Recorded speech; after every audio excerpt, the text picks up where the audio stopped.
ano tinoya pamberi penyu. You are the good shepherd. Tinonamata nezita raJesu. Pamunotaura nesu Mwari, titendereiwo kuti tikunzwei.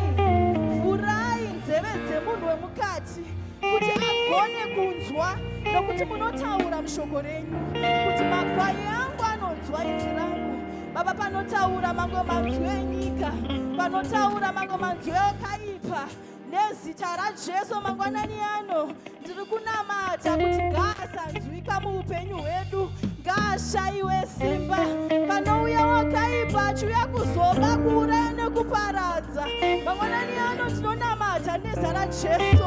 Isu ngatinzwe inzwi renyu, isu ngatitungamirirwe nemi, isu ngatizodzwe nemi, nokuti we are the sheep of your pastures. Baba, kereke ndenyu, vanhu dzerenyu ndiso makatenga neropa renyu Jesu. Titenderei Baba, isu zvamakataura mushoko renyu, kuti vanhu ava ndakavapiwa naMwari, hakuna uchagona kuvabvisa mumaoko angu. Baba, ndinonamata nezita raJesu, ngazvisaitika pakati pedu kuti panouya chinhu chinogona kutivhisa muruoko rwenyu. Baba, ndinokutendai nokuti matinzo mangwanani ano matotiitira, nokuti muri Mwari wakatendeka kushoko renyu, muzita raJesu. Haleluya. Toda kungoti tingokumbira Mweya Mutsvene kuti tikwanise kuita zvokutenda, tikwanise kuita mabasa ekutenda. We must have the Holy Spirit. We must be full of the Spirit. Shoko raMwari rinoti musadhakwa nezvinodhaka zvenyika, nedoro newaini, asi dhakwai neMweya Mutsvene. Pamune muchindiona ndichifamba, pamune muchiona ndakagara, munofanira kutoona kuti mai ava vakatodhakwa kare. Saka doro harigoni kuwana portion pandiri because ndakatodhakwa kare. Nezita raJesu ndoda kungoverenga the text James 2 pane theme scripture yedu. Pandoda kuverenga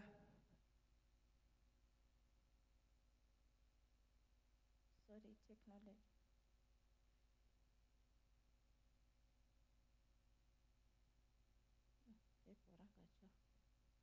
But ndandichida kutaura pamusoro pekuti kuti tikwanise kuita mabasa ekutenda.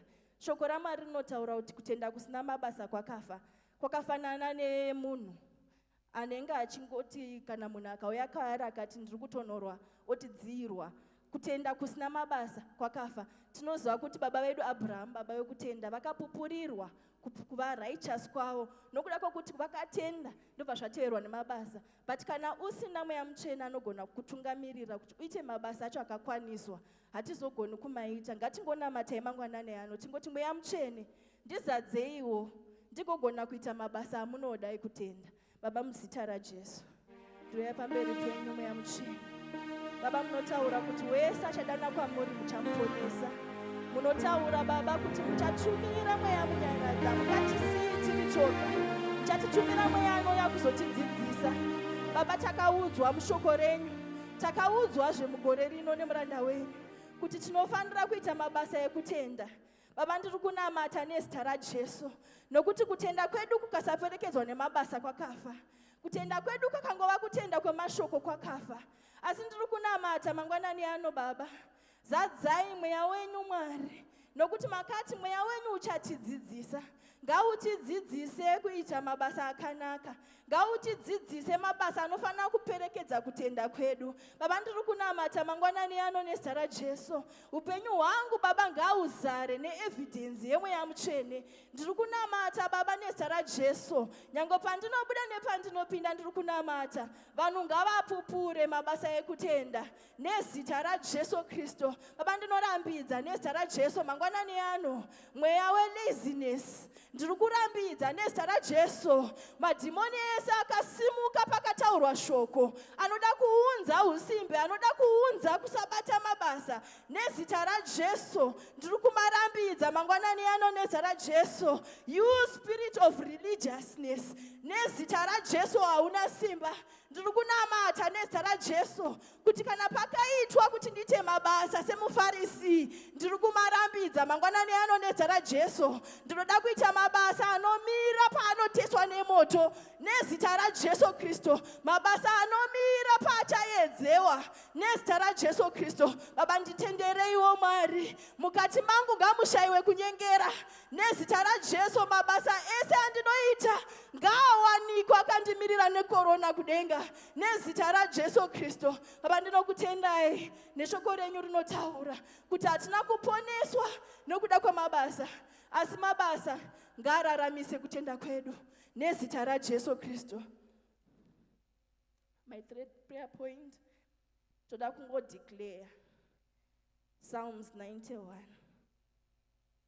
Mangwanani ano, I just feel in my heart kuti everyone, including our children, let's just declare Psalms 91. Hallelujah.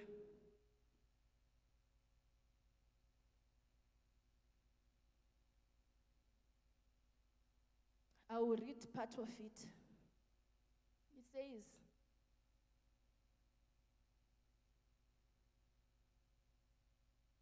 surely he shall deliver thee from the snare of the fowler, and from the noisome pestilence. He shall cover thee with his feathers, and under his wings shalt thou trust. His truth shall be thy shield and buckler. You shall not be afraid of the terror by night, nor the arrow that flieth by day, nor the pestilence that walketh in darkness, nor the destruction that wasteth at noonday. 1,000 may fall at your side, 10,000 at your right hand, but it shall never come near you. Only with thy eyes thou shalt see, and see the reward of the wicked. Because you have made the Lord, which is my refuge, even the Most High, thy habitation, there shall no evil befall thee, neither shall any plague come near you. Shoko ra Mwari rinozoti muna Malachi 3 verse 17 to 18. And they shall be mine, says the Lord of hosts. In that day, when I make up my jewels, and I will spare them, as a man spareth his own son that saveth him. They shall return and descend between the righteous and the wicked, between him that saves the Lord and that doesn't save the Lord. There shall be a difference between them that save the Lord and them that do not save the Lord. We just want to pray. Let's just declare that no evil shall befall us all the days of our lives. Let's just declare, we have made you the Most High our refuge.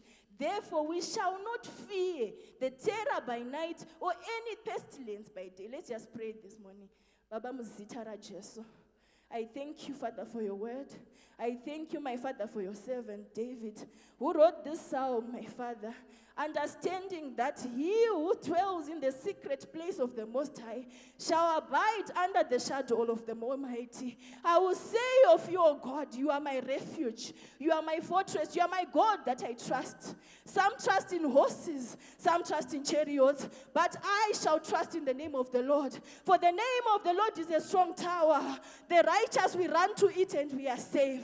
Baba Mangwanani ano, I just want to declare that I dwell in the secret place of the Most High. I dwell under the feathers of the Most High. I shall not be afraid. I shall not be afraid of the terror, whether they come with names of viruses, whether they come with names of diseases. I dwell under the shadow of the Almighty. My children are protected. My family is protected because we are under the covering of the Most High God. For we have made you our refuge. We have made the Most High our fortress. So who shall we fear? If God is for us, then it doesn't matter who is against us. This morning, my Father, I stand on the altar and I declare that this church dwells in the secret place of the Most High. The people in this place dwell in the secret place of the Most High. We are hiding the enemy in the secret place of the Most High. We shall not be afraid. No matter what weapons are fashioned against us, they shall not prosper in the name of Jesus. Father, I speak right now as I stand on the altar and I take up the authority we were given by Jesus to tread upon serpents and scorpions. This morning, in the name of Jesus, every situation situation, everything that is presenting itself against the church, against the children of God, in this morning, I declare it broken, because we shall not fear the terror, we shall not fear. We dwell in the secret place of the Most High. We are hidden. We are safe in the name of Jesus. Every disease, every sickness, every bondage, this morning, in the name of Jesus, we come against you. We speak the blood that speaks better things, in the name of Jesus. Ro para Jesu, ro para Jesu, ro para Jesu. Oh, Rabakaya tererere, Ramandara bakashia tererere. You have no power, and every weapon, you have no power. Jesus said it was finished, and therefore it is finished. We came and we are given life, eternal life, in the name of Jesus. Thank you, Lord. Thank you for life in abundance. Thank you for the Spirit that raised Jesus from the dead, that dwells in us, and it revitalizes our mortal bodies. We thank you, for we shall not fear, because you are with us. We shall not fear. Our children shall not fear. We pray in the name of Jesus. Thank you, Father. The word of God then says in Luke 21, verse 35 to 36, for as a snare it shall come on all them that dwell on the face of the whole earth. Watch ye therefore, and pray always, that you may be accounted worthy to escape all these things that shall come to pass, and to stand before the Son of Man. This morning, we just want to pray for grace. We just want to pray for grace. The word of God says, come before the throne of grace, that you might find mercy for the times of need. You might not be needing the mercy now, but we will need mercy at some point. Let's come before the Lord this morning. Ask for grace, that when anything comes, whatever fashioned against us, whatever weapon, the devil will use sicknesses, he will use diseases, he will use failure, he will use financial crisis, he will use anything to destroy us. But we want to pray, ask for grace, ask for mercy, plead for mercy, plead the blood of Jesus this morning. Father, in the name of Jesus, I ask for mercy. I ask for grace for the times of need, oh God. I plead in the name of Jesus, have mercy on us, oh God. Have mercy on our lives. Have mercy on us, Son of David. When you come, that we may be found worthy to meet you, oh God, worthy to stand before you. Father, we plead for mercy. Have mercy on the church, that it may be found at the right position, at the right standing with you. Have mercy, oh God. Have mercy on us. You are the Lord of mercy. Your word says that ngoni dzenyu dzinogara nekusingaperi. Muri Mwari ane ngoni. Hamungasiyiwa karurama. Hamungamurega chinyadziswa. Munochengetedza zvose zvake. Makaisa ruzhowa pavana vake. Makaisa ruzhowa pamhuri yake. Makaisa ruzhowa pazvese zvinonzi zvake. Hamumuregi achinyadziswa. Mangwanani ano ndinonamatira nyasha. Nyasha dzeropa raJesu. Makatiudza Baba kuti kurohwa kwakativigira rugare kwaiva pamusoro pake, nemavanga ake takaponeswa.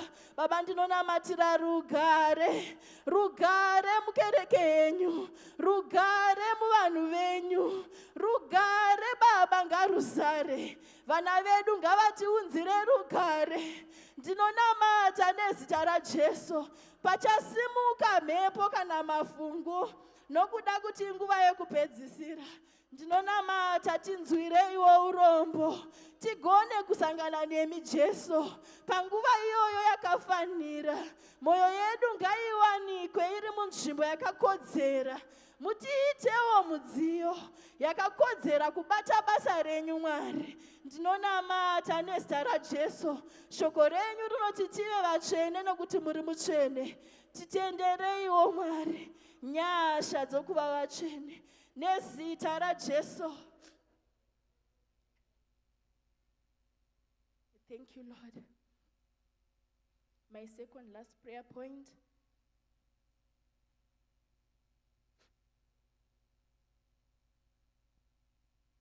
We just want to pray and we want to commit 2025 into the hands of the Lord. The word of God says, commit your ways unto the Lord and you will prosper.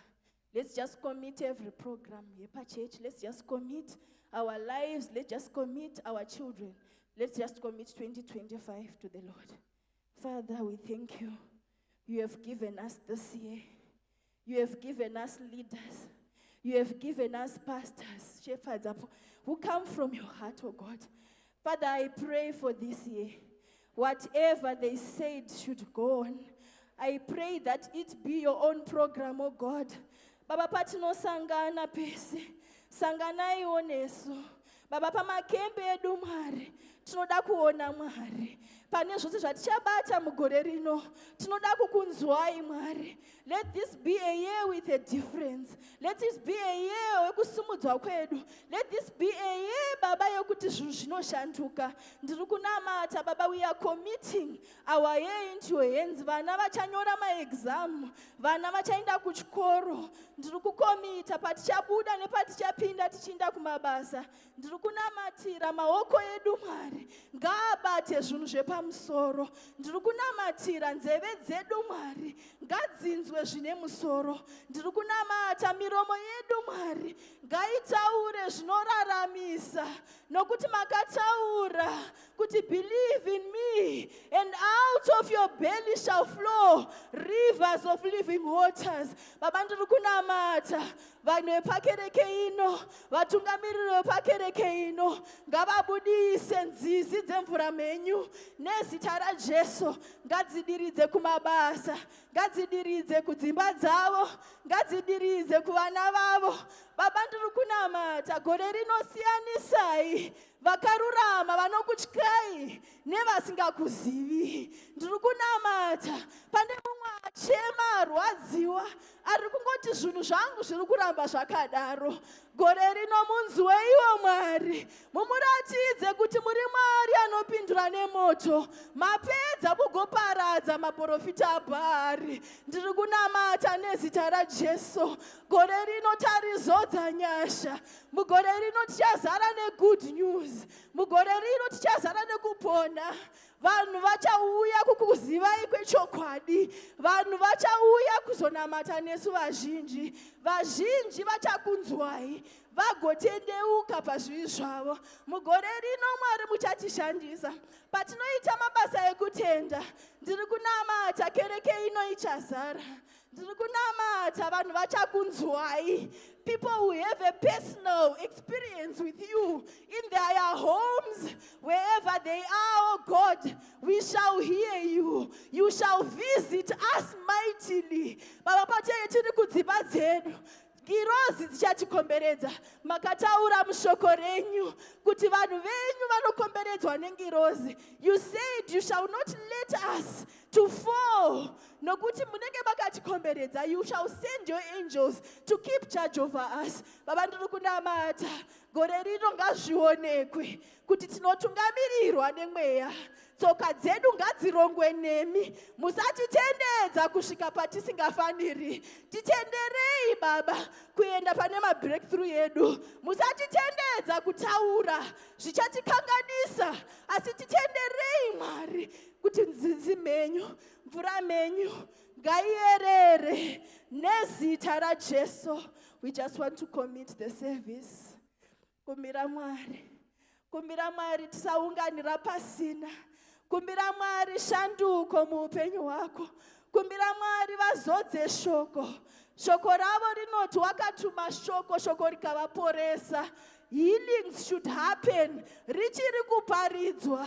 Vanhu vanofanira kusunungurwa. Richiri kuparidzwa. Nokuti ishoko raMwari. Baba muzita raJesu. Service ino Mwari.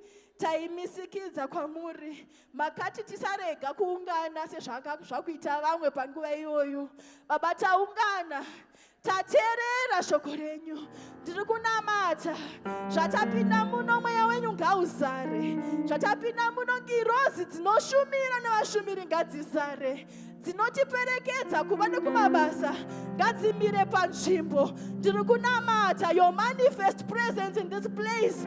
Let your glory fill this temple. I pray, my Father, for excellence, praise and worship, so that your glory may fill this temple. And we may have my changes are permanent muupenyu hwedu. Uyai muzadze nzvimbo. Uyai mutore nzvimbo yenyu mweya mutsvene. Kereke ndeyenyu. Vanhu ndevenyu. Oh, rabakayererererere. Ramanda rabakasiaterererere. Ikota mayanda rabakashete. Rekata rabasieterererere.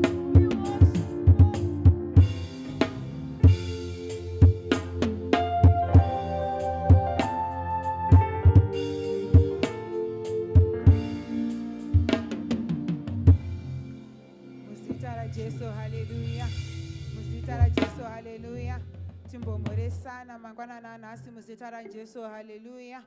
Muresa ari kurudyi kuruboshwe kumashiri nekumberi muzita ra Jesu haleluya haleluya. Jesus haleluya haleluya haleluya haleluya haleluya haleluya haleluya haleluya haleluya.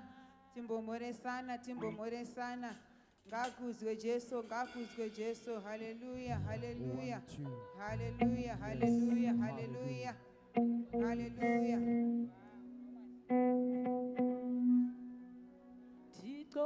Tikobawo genana tikobawo genana tikobawo genana tino musawa roba namta.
Mamukase, morning. Hallelujah.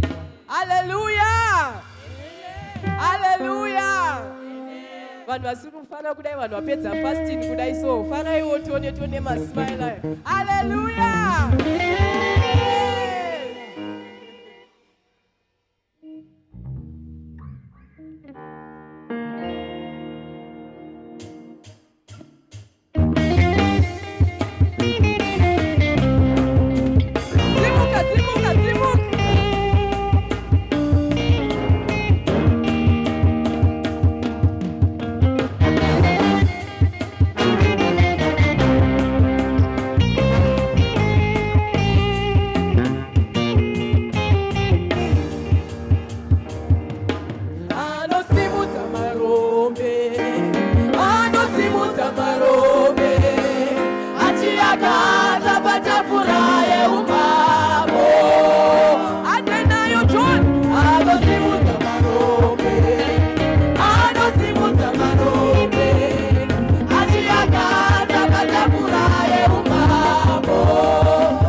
anokugata patafura yeumambo.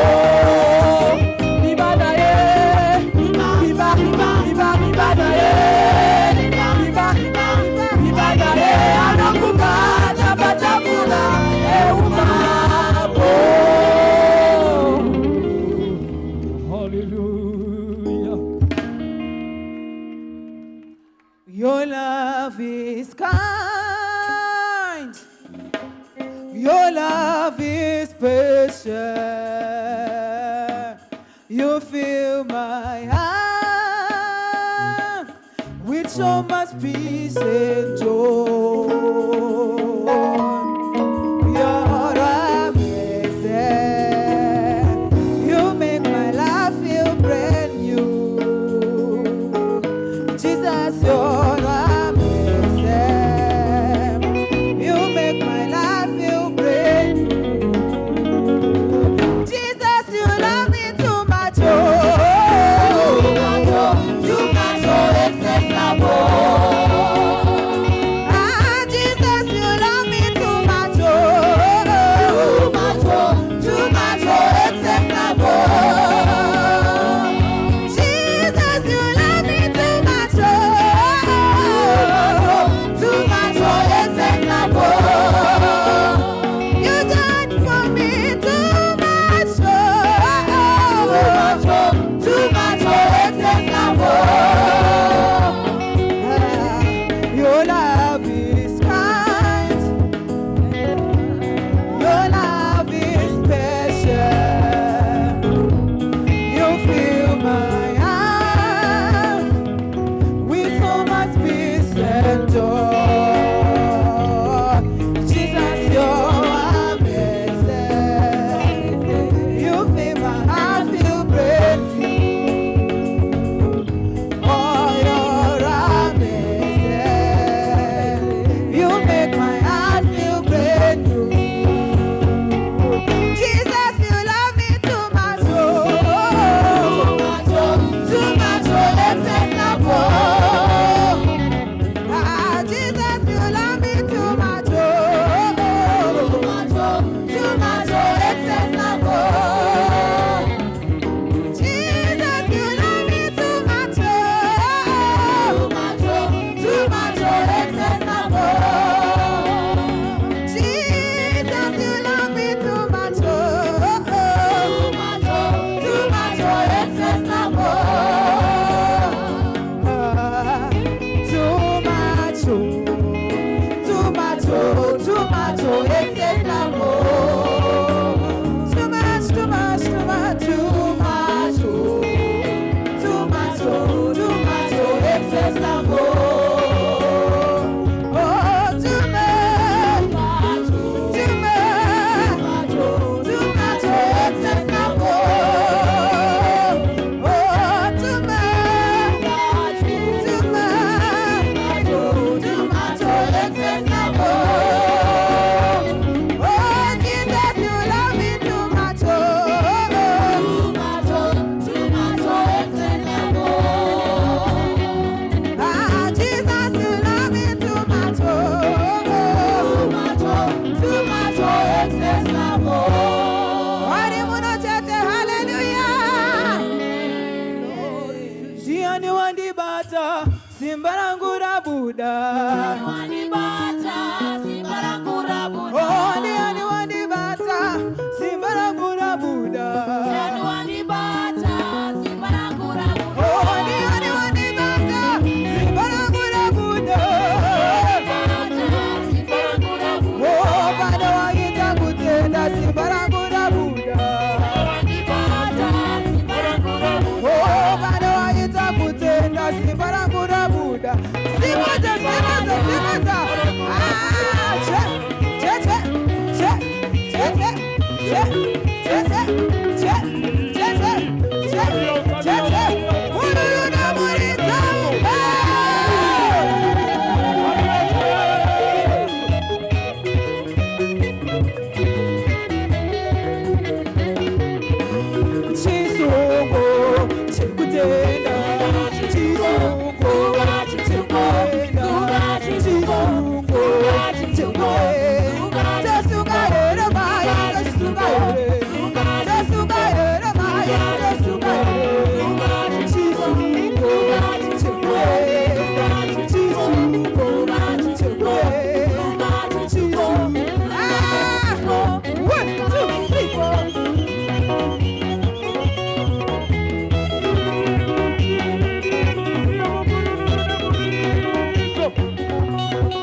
Jesu mama kumandikonera.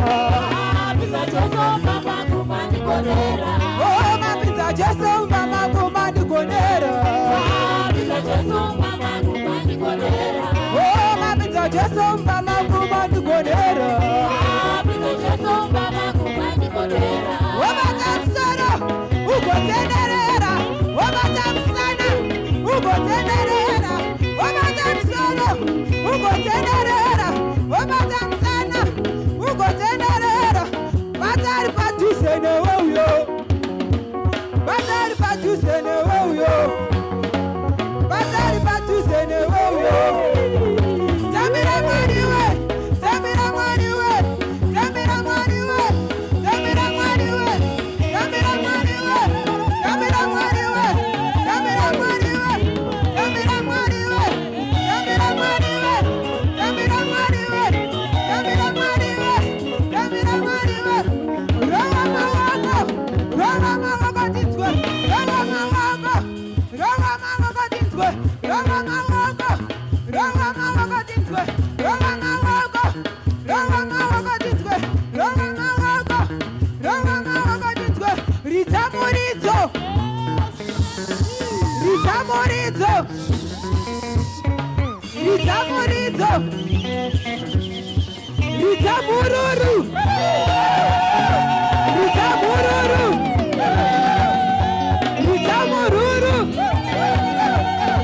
Ritamere. Ritamere. Ritamere.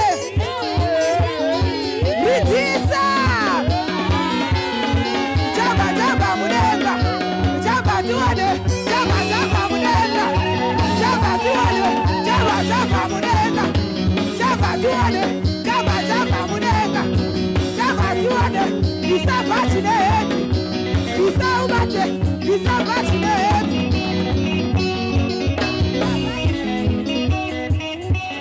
Katirira bata chowina cho bata. Chigoma to chowina cho petro. Ifari Bisa batine heti. Bisa batine. Bata bati tuone. Bata tuone. Bata bati tuone. Bata tuone. Waka shasha munenga. Waka tuone. Waka shasha munenga. Waka tuone. Waka shasha munenga. Waka tuone. Waka shasha munenga. Waka tuone. Waka shasha munenga. Waka tuone. Ah.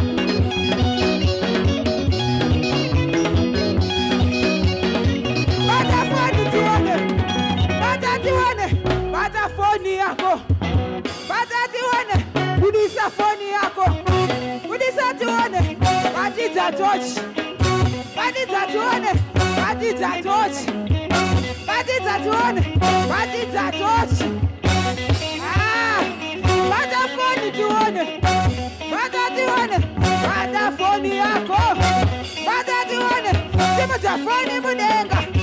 Simu za tuone. Simu za foni munenga. 1, 2, 3, 4. Wepa foni munenga. Wepa tuone. Wepa foni munenga. Wepa tuone. Wepa foni munenga. Wepa tuone. Wepa foni munenga. Wepa tuone. Wepa foni munenga. Say Jesus. Say Jesus. Jesus, I love you. Jesus, I love you. Jesus, I love you. Jesus, I love you. Jesus, my healer. Jesus, my healer. Jesus, my healer.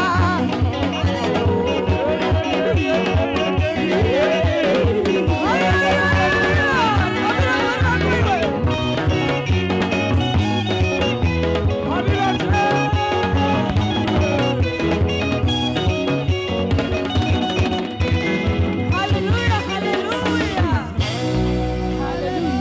Glory to Jesus. Jesus. Glory to Jesus. Hallelujah. Hallelujah. Jesus.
Hallelujah. Yes, Lord, ngarumbitswe mangwanani ano. Chisimudzira moyo wako kuna Mwari mangwanani ano. Urumbidze Mwari, umutende mangwanani ano kuti wakanaka. Muzita raJesu, tinokudai, tinokurumbidzai mangwanani ano tauya kuzonamata. Sandi furaje Yesu amandi notenda imi Mwari kakomorera ave eniwo sandi fura nauya wacha Yesu ema tenzi wangu Shemera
toshema kwamuri mangwanani ano toshemera imi Jesu nekuti muri Mwari mangwanani ano Jesu imi Mwari ukaongorera eniwomo sandi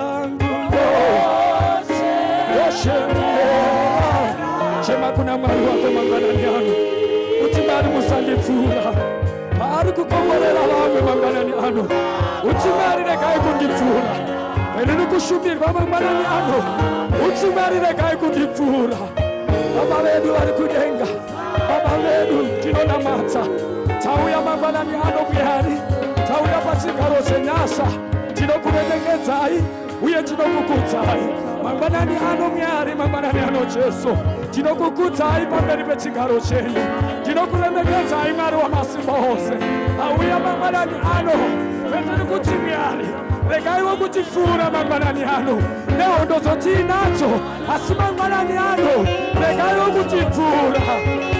kutipfuura Jesu petiri kuchema pamberi penyu pemuri kukomborerawo vamwe iro gore rino rekutenda iro gore remabasa Mwari vari kudenga mangwanani ano petiri kuti Mwari tikomborereiwo gore rino iro ra2025 kuti Mwari ndikomborereiwo kuti Mwari regaiwo kundipfuura pemuri kurambafadza vamwe neni ndirambofadzei pavari kurapa vamwe kuti Mwari ndirapei pavari kupa vamwe kuti Mwari neni ndipei pavari kuporesa vamwe kuti Mwari ndiporesei mangwanani ano Baba vedu mangwanani ano Jesu irege kuva shoko nje kurege kuimba nje asi tiri kuda marongofadzo tiri kuda vakachena mamoyo ere wangu ngaurape mangwanani ano Jesu maronda ari pamoyo maronda ari pamoyo Baba vedu vari kudenga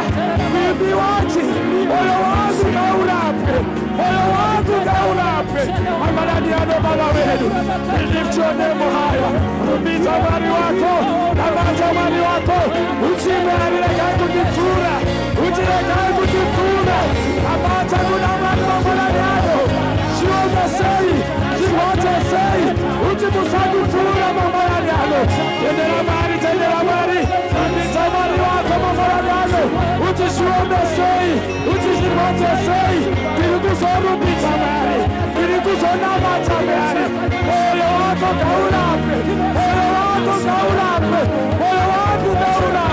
mangwanani ano Jesu mangwanani ano mutsvene tauya pamberi penyu tinokunai Mwari vari kudenga vanosimuka hondo Mwari munotirwira nekuti muri kurutivi rwedu mangwanani ano Jesu uti musandipfuura ini nevana vangu regai kundipfuura ini nemhuri yangu regai kundipfuura ini nevana vangu regai kundipfuura ini nebasa rangu regai kundipfuura chema kuna Mwari mangwanani ano anonzwa vanhu anonzwa minamato anonzwa minyengetero yedu kana taenda nekuremesa anonzwa minyengo yedu anonzwa minamato yedu kana tamunamata kumweya nemuzokwadi kana tamurumbidza kumweya nemuzokwadi gore remabasa gore reexifeit gore remabasa gore rekutenda mumabasa edu gore rekutenda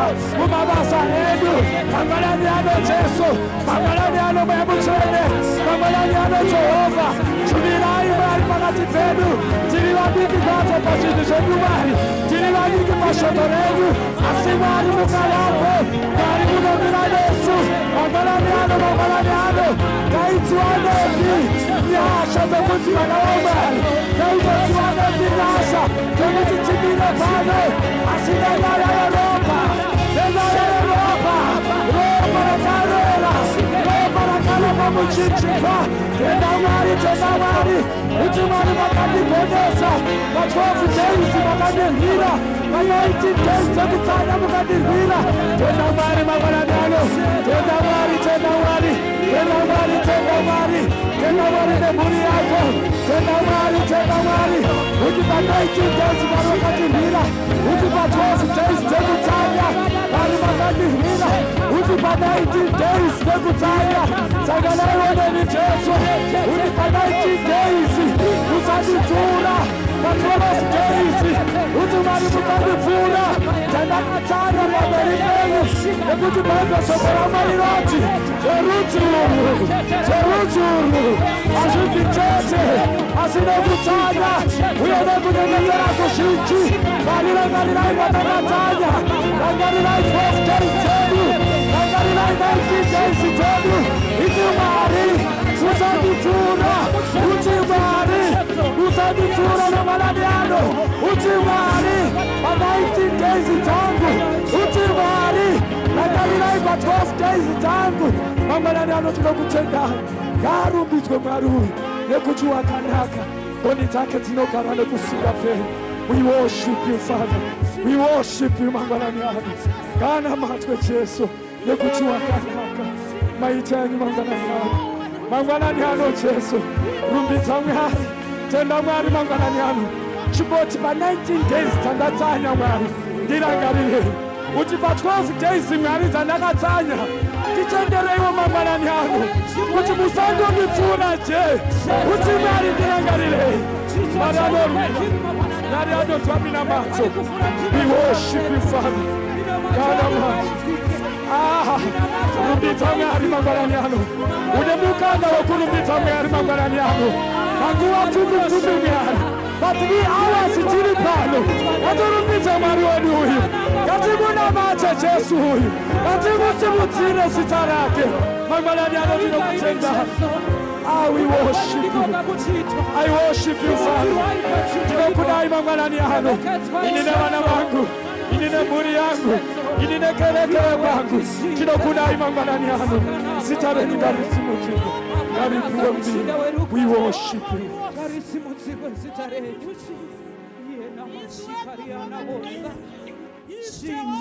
Jesus. Yes, we glorify you, Jesus. You are worthy, Jesus. Yes, we worship. We honor you, Jehovah. Yes. We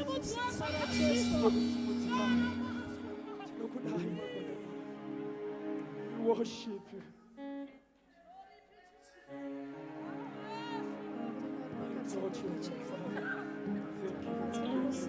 Jesu.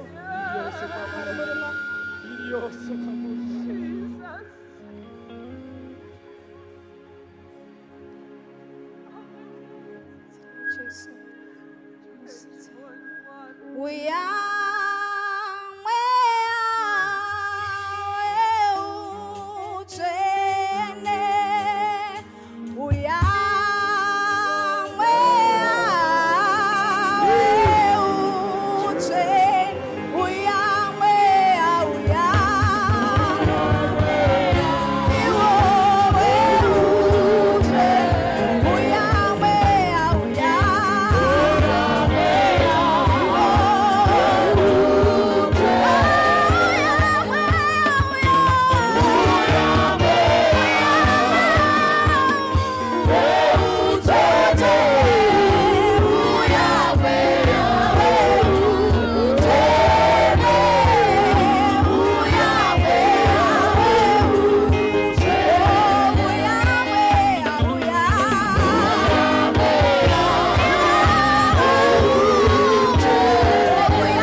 munoyera muchene.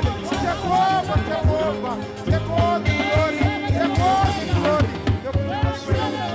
Maita yenyu Jehova, maita yenyu mweya wamasimba ose, maita yenyu Jehova, nekuti muri mweya muchene, nekuti muri mweya muchene, nekuti muri mweya muchene, nekuti muri mweya muchene. Hakuna wakadana nezita renyu rikanyadziswa. Iyeni Jehova upenyu hunorarama.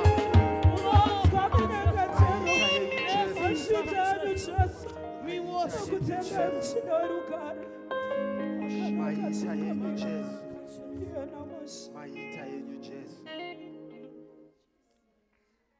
Bhaibheri rinotidzidzisa richiti nerimwe zuva Ishe Jesu vachifamba, pakaita bofu rakasumuka rikashevedzera rikati, mwana waDhavhidha ndinzwirewo ngoni. Rikadaidzira rikati, ndinzwirewo ngoni mwana waDhavhidha. Haleluya. Hanzi vakanga vakamutenderedza vakamuti nyarara. Haleluya. Asi nekutenda nemabasa akaramba achidaidzira. Haleluya. Ishe Jesu vakamusvinudza. Toda kumboenda pamberi paMwari tisina kuimbirwa, tichoti kuna Mwari, ndatouya ndakadai so, ndisingaone, ndichiona ndakaremerwa ndisina kuremerwa, asi ndinoda kuti ndione. Haleluya. Ndiri kuda kuti ndione. Haleluya. Toda kuenda pamberi paMwari. Iwe unozvizira chakunza kuchechi nhasi. Vana vaMwari, ngatibude mutsika yekungouya kuchechi as just a religion. Mwari vanoshandura zvinhu. Ukatouya une kutenda, une mabasa watoite kutouya iyaya, Mwari anoshandura zvinhu. Ande pamberi paMwari timbonamata. Jehovha, ndinokutenda Ishe wemasimba ose, Mwari wenyasha, Mwari munotigonera. Kuda kwenyu kuitwe nokusingaperi, zita renyu rikudzwe. Nekuti muri Mwari munogonesera. Tatouya mugotekwa rino Baba, kutsvaga nyasha dzenyu, kutsvaga ruoko rwenyu. Baba, takazara nekutenda kuti muri Mwari. Iyemi munovhura matsuo, munoita kuti tione. Iyemi munotendera pakavharika kuti pavhurike. Iyemi munodzima rugwaro rwese rwaipikisana nesu. Iyemi Jehovha mupenyu munorarama. Tatouya takadai Ishe wemasimba ose. Tatouya kutozotsvaga nyasha dzenyu. Tatouya kunodana zita renyu. Kuda kwenyu kuitwe nekusingaperi. Zita renyu ngarikudzwe ribatwe neuchene. Iyemi Jehovha mupenyu munorarama. Baba, tinokutendai, Baba, tinokunamatai, Baba, tinokuvongai, Baba, tinokuvongai. Sakanai nesu Jehovha. Chirangarirai mumwe nemumwe auya kuzvara nhasi, mumwe nemumwe ari muauditorium yanhasi. Baba, tiite kuti tione, tivhurirai maziso emweya, tiwane tichafamba nemi Jehovha. Zita renyu rikudzwe, iro ribatwe neuchene. Kuda kwenyu kuzadzikiswe neumambo hwenyu sangane nesu, nekuti zviro kwazvo makatendeka. Iyemi Jehovha, shumba yerudzi rwakwaJudha, mutungamiri nemugoneseri wedu. Tipei nyasha dzekuenda mberi, tipei nyasha dzekugoneserwa, tipei nyasha dzekutungamirwa nedenga. Gore rino ra2025, munoranda wenyu akatipei, akati gore remabasa nekutenda. Kutenda kune mabasa. Wakaeti Baba, imi kutenda kuna mabasa kwakafa. Baba, chiziratidzai, chiratidzei zuva ranhasi. Kuda kwenyu kuitwe nekusingaperi. Zita renyu rikudzwe, iro ribatwe neuchene. Haleluya. Haleluya. Vari kufara chete. Haleluya. Praise and worship. Thank you very much. Ngativauchirire vachigara pasi. Hallelujah.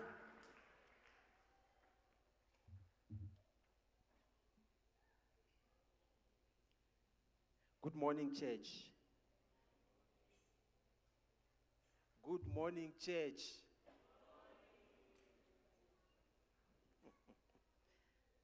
Bangojaira kuti hallelujah kana mamuchechi anditi. Hallelujah. Mazvonaka manyatsoitisa. Ndinokukwazisai mose nemuzita nemuropa raJesu. Hallelujah. Hallelujah.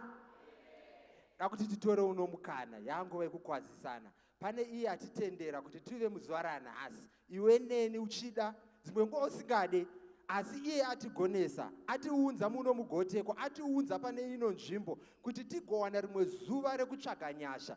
Tinoda kuti tiite mhere tichitenda iye nyadenga, iye musikavanhu, iye chamangwiza, iye anoti akati hongu hapana anoti kwete, iye anotigonera nguva dzese. Haleluya! Haleluya! Haleluya!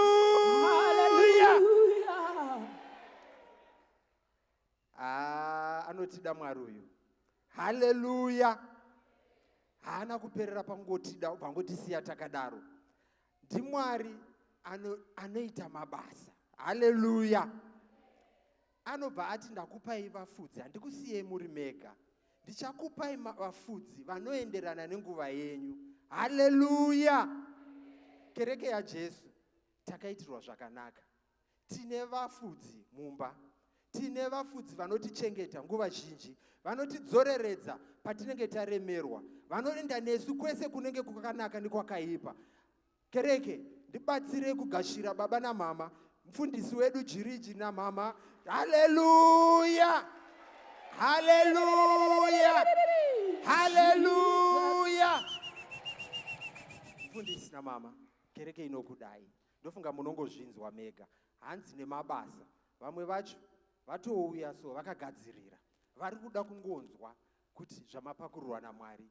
Haleluya! Haleluya! Tinogona kugara hedu pasi.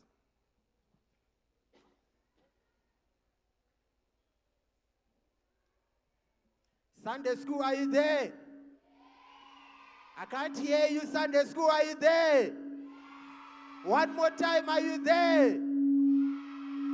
Hallelujah!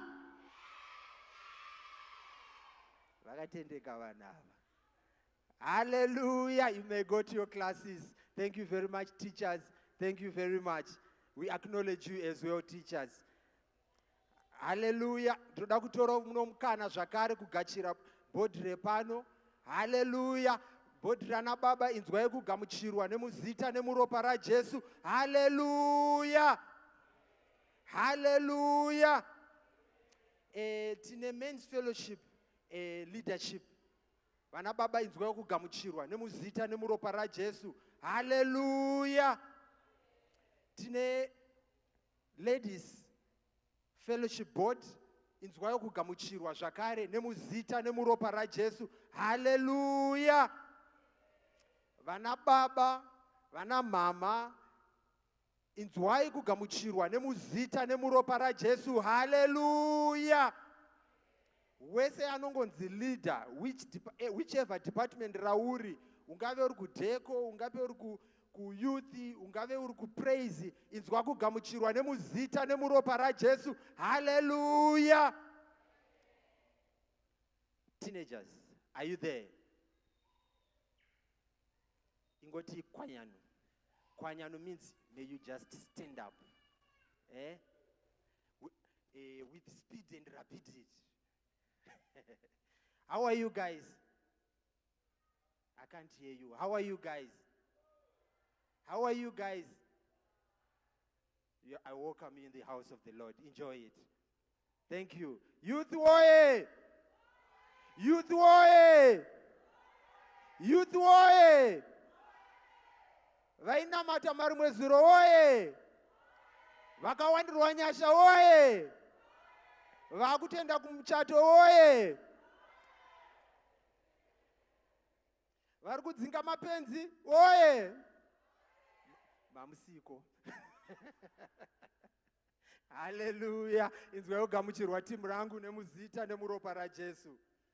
Mozonobvunzwa kana mune mayouth kumba kuti painzi kana une benzi rakutodhilwa naro neHoly Spirit.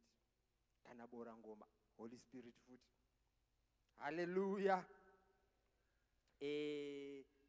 Do we have visitors in the house? Tinewo vaenzi here? Kana varipo vakadaro, just show us by raising your hand. Do we have visitors in the house? Oh, yes. This is good. This is good. Ushers, where are you? I don't see your visibility. Ushers, please, vabatsire makadaro ndiri kumbura mungotora chimwe chinhano. Just take another leap of faith and just come over this side. Tingozivana the AFM way. Vana mai vari pano vauya vauya vauya vauya kuzoshandira pamwe chete vakomana vari pano vauya vauya vauya vauya kuzoshandira pamwe chete vasikana vari pano vauya vauya vauya kuzoshandira pamwe chete ana baba vari pano vauya vauya vauya kuzoshandira pamwe chete nevacheche vari pano vauya vauya vauya kuzoshandira pamwe chete vabereki vari pano vauya vauya vauya kuzoshandira pamwe chete. Hallelujah. Our visitors, we welcome you. Do we all understand English? Do we all understand English? Me, I can't speak English. Don't go gonna Shona chet. Muno gonna message Shona. Do we all speak Shona? Yes, ne? All right. Ndoda kutora uno mukana kuti tizivane. Tikuzivei, chechi kuzivei. So tichazivana nemutoo uyu. Ini ndakamira pano, ndinoitwa vamoyo, baba moyo. Mai moyo muchavaziva very soon. Tichavadaidza kana tichavasimudza. Tinogara kuFlorida, tiri mayouth leader pano. Kusvika Mwari vachiuya, tinonamata tiri pasi pababa vedu mufundisi Jiriji namama ava vagere apa. Hallelujah. So toda kuti tiwane kuzivana nemutoo iyoyo, chingozviintroducai kuti ndimani, mabvepi, mauya zvachose here, kana mangoshanya, kana makokwa motaura makokwa nani. Mataura futi kuti muri brother here, kana kuti muri sister here. Mukatongoti muri brother, ndozosangana kuyouth. Handiti tobva tabvunza kuti makawana here kana kuti muchiri kuwanikwa. Handiti you can go ahead. Hallelujah. Ndoitwawo Chris Magazine, ndiri muzukuru wamasuka, ndiri brother. Powerful. Mauya zvachose here. Alright, vashanya. Hallelujah. Ndinoitwa mai mutono, ndashanya, ndauya ndakokwa naEni. Amen. Tinokugamuchirai. Hallelujah, church. My name is Brother Emmanuel. I stay in Randbeck. I'm here today. I think I will keep coming some other days. Hallelujah. Hallelujah. Hallelujah. Ini ndinoitwa mai shepherd. Ndauyawo kuzonamata nemi musi waranhasi. Hallelujah. Hallelujah. Hallelujah. Ini ndinoitwa maisikali tinopindira chechi yeku-AFM Waterford Park. Tauya kuzoshanya, tichange tichishanya kumazuva akati o. Amen. Hallelujah, church. Indinoitwawo vasikali, ndindakavaita maisikali. Amen. Ndogara kuWaterford Park. Ndashanyawo nhasi pano. Thank you, thank you, thank you. Vaenzi vedu tinokugamuchirai. Vaya vashanya, ndikanimbokudze kamwe kangano. Inini ndakauya ndichishanya. Ndo mauyira ndakatoita, but mutori nani makatombosumuka muchiti muri vaenzi. Ndakatouya ndichishanya. ndikatozopedzera ndatomo munyaya yacho. Patozopera 2 years mufundisi vakatozondiyeuchidza kuti iwe unozoti wauya zvachoseke. Asi ndiri kuti kufara muimba yaMwari. You are welcome. This is the Church of God. We love you, we welcome you. Few at church. Tinamatetese. Mapepa nawa mapiwa makabata ndiwo ane rugwaro rwekereke yedu. Anotaura kwatakabva, kwatiri zvozvi nekwatiri kuenda. Mukaona mukana mongonoverenga ipapo. Then mamwe acho ramuna rinonyorwa muchanyora madetails edu. Izvi tinozviitira kuti pano nepano tinokwanisa kunge tichikubataiwo tichingonzwa kuti muri sei, tichingokutendaiwo nekuuya kwamaita kunamata nesu mimba yaMwari. Mufundisi wedu manhamba avo aripo ipapo, manhamba zechechi yedu kereke aripo ipapo. Saka inzwai kunzwa kusununguka. Haleluya. Ngatiuchirire mavisitors edu vachigara pasi. Haleluya.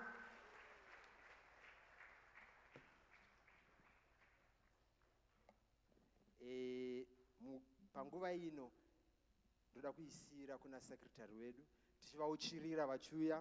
Haleluya. Tinotenda regai tiomberere baba moyo vachigara pasi, ndichikumbirawo baba Jiriji vauye kuno kumberi vazondibetserawo nezviziviso zvakanangana nababa. Takamirira baba Jiriji, regai ndingokurudzirawo umwe nemumwe muno mukereke kuti vane zvipo zvekuimba uyai tinyoresewo kuma items, vanewo matestimony ngakasunungukawo kuzonyoresawo kuma items panguva yechechi. Tinotenda. Haleluya. Haleluya. Ndauya nezviziviso zvana baba zvekutanga gore ra 2025. Haleluya. Musi wa 25 January tine musangano kana kuti meeting yana baba. Nguva dzedu is 2 o'clock kusvika na 4 p.m. Venue ndepano.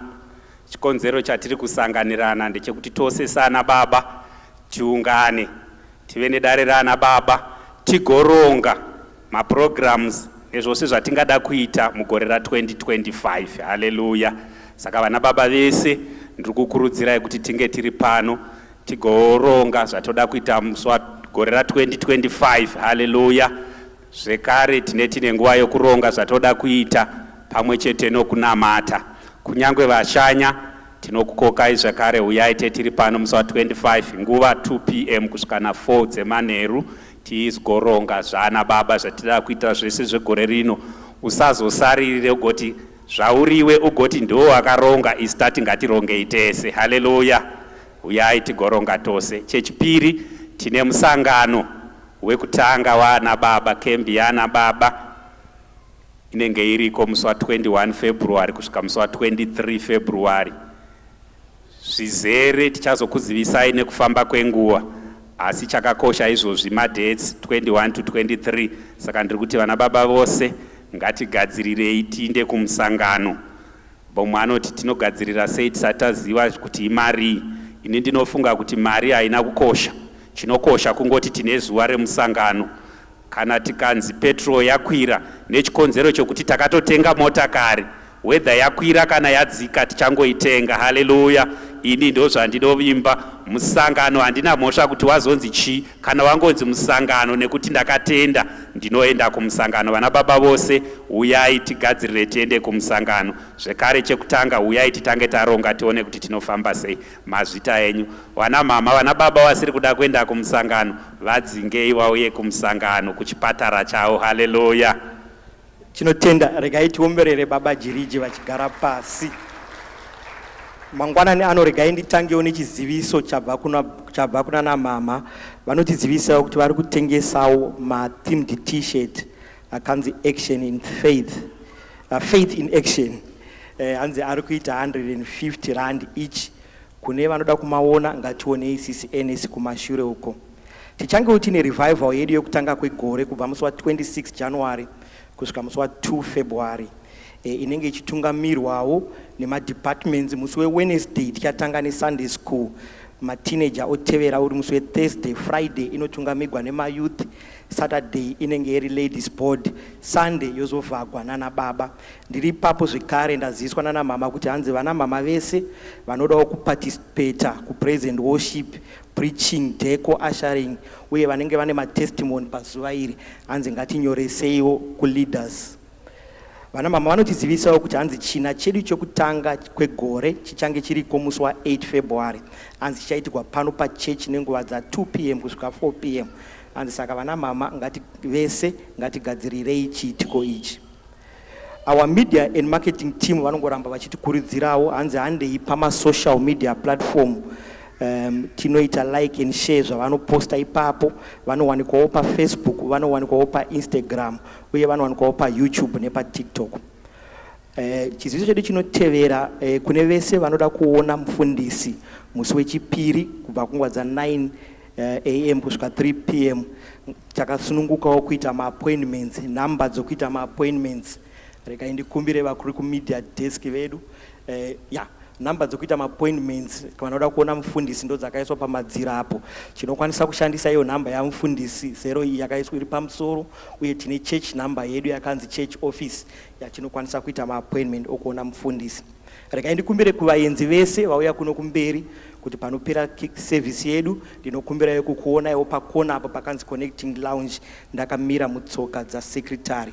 Tinongoramba chingokurudzirawo kuti ngatikokeiwo hama vavakidzani muve muri kuno kuchechi tiuye navo kuno kuswereke yaMwari. Mangwanani ano regai ndipedzisewo ndichiti our tithe and offering remains an important part of our commitment to the Lord and the church. Tinokurudzirwawo kupawo zvipo tichishandisawo nzira dziri pamadziro apo.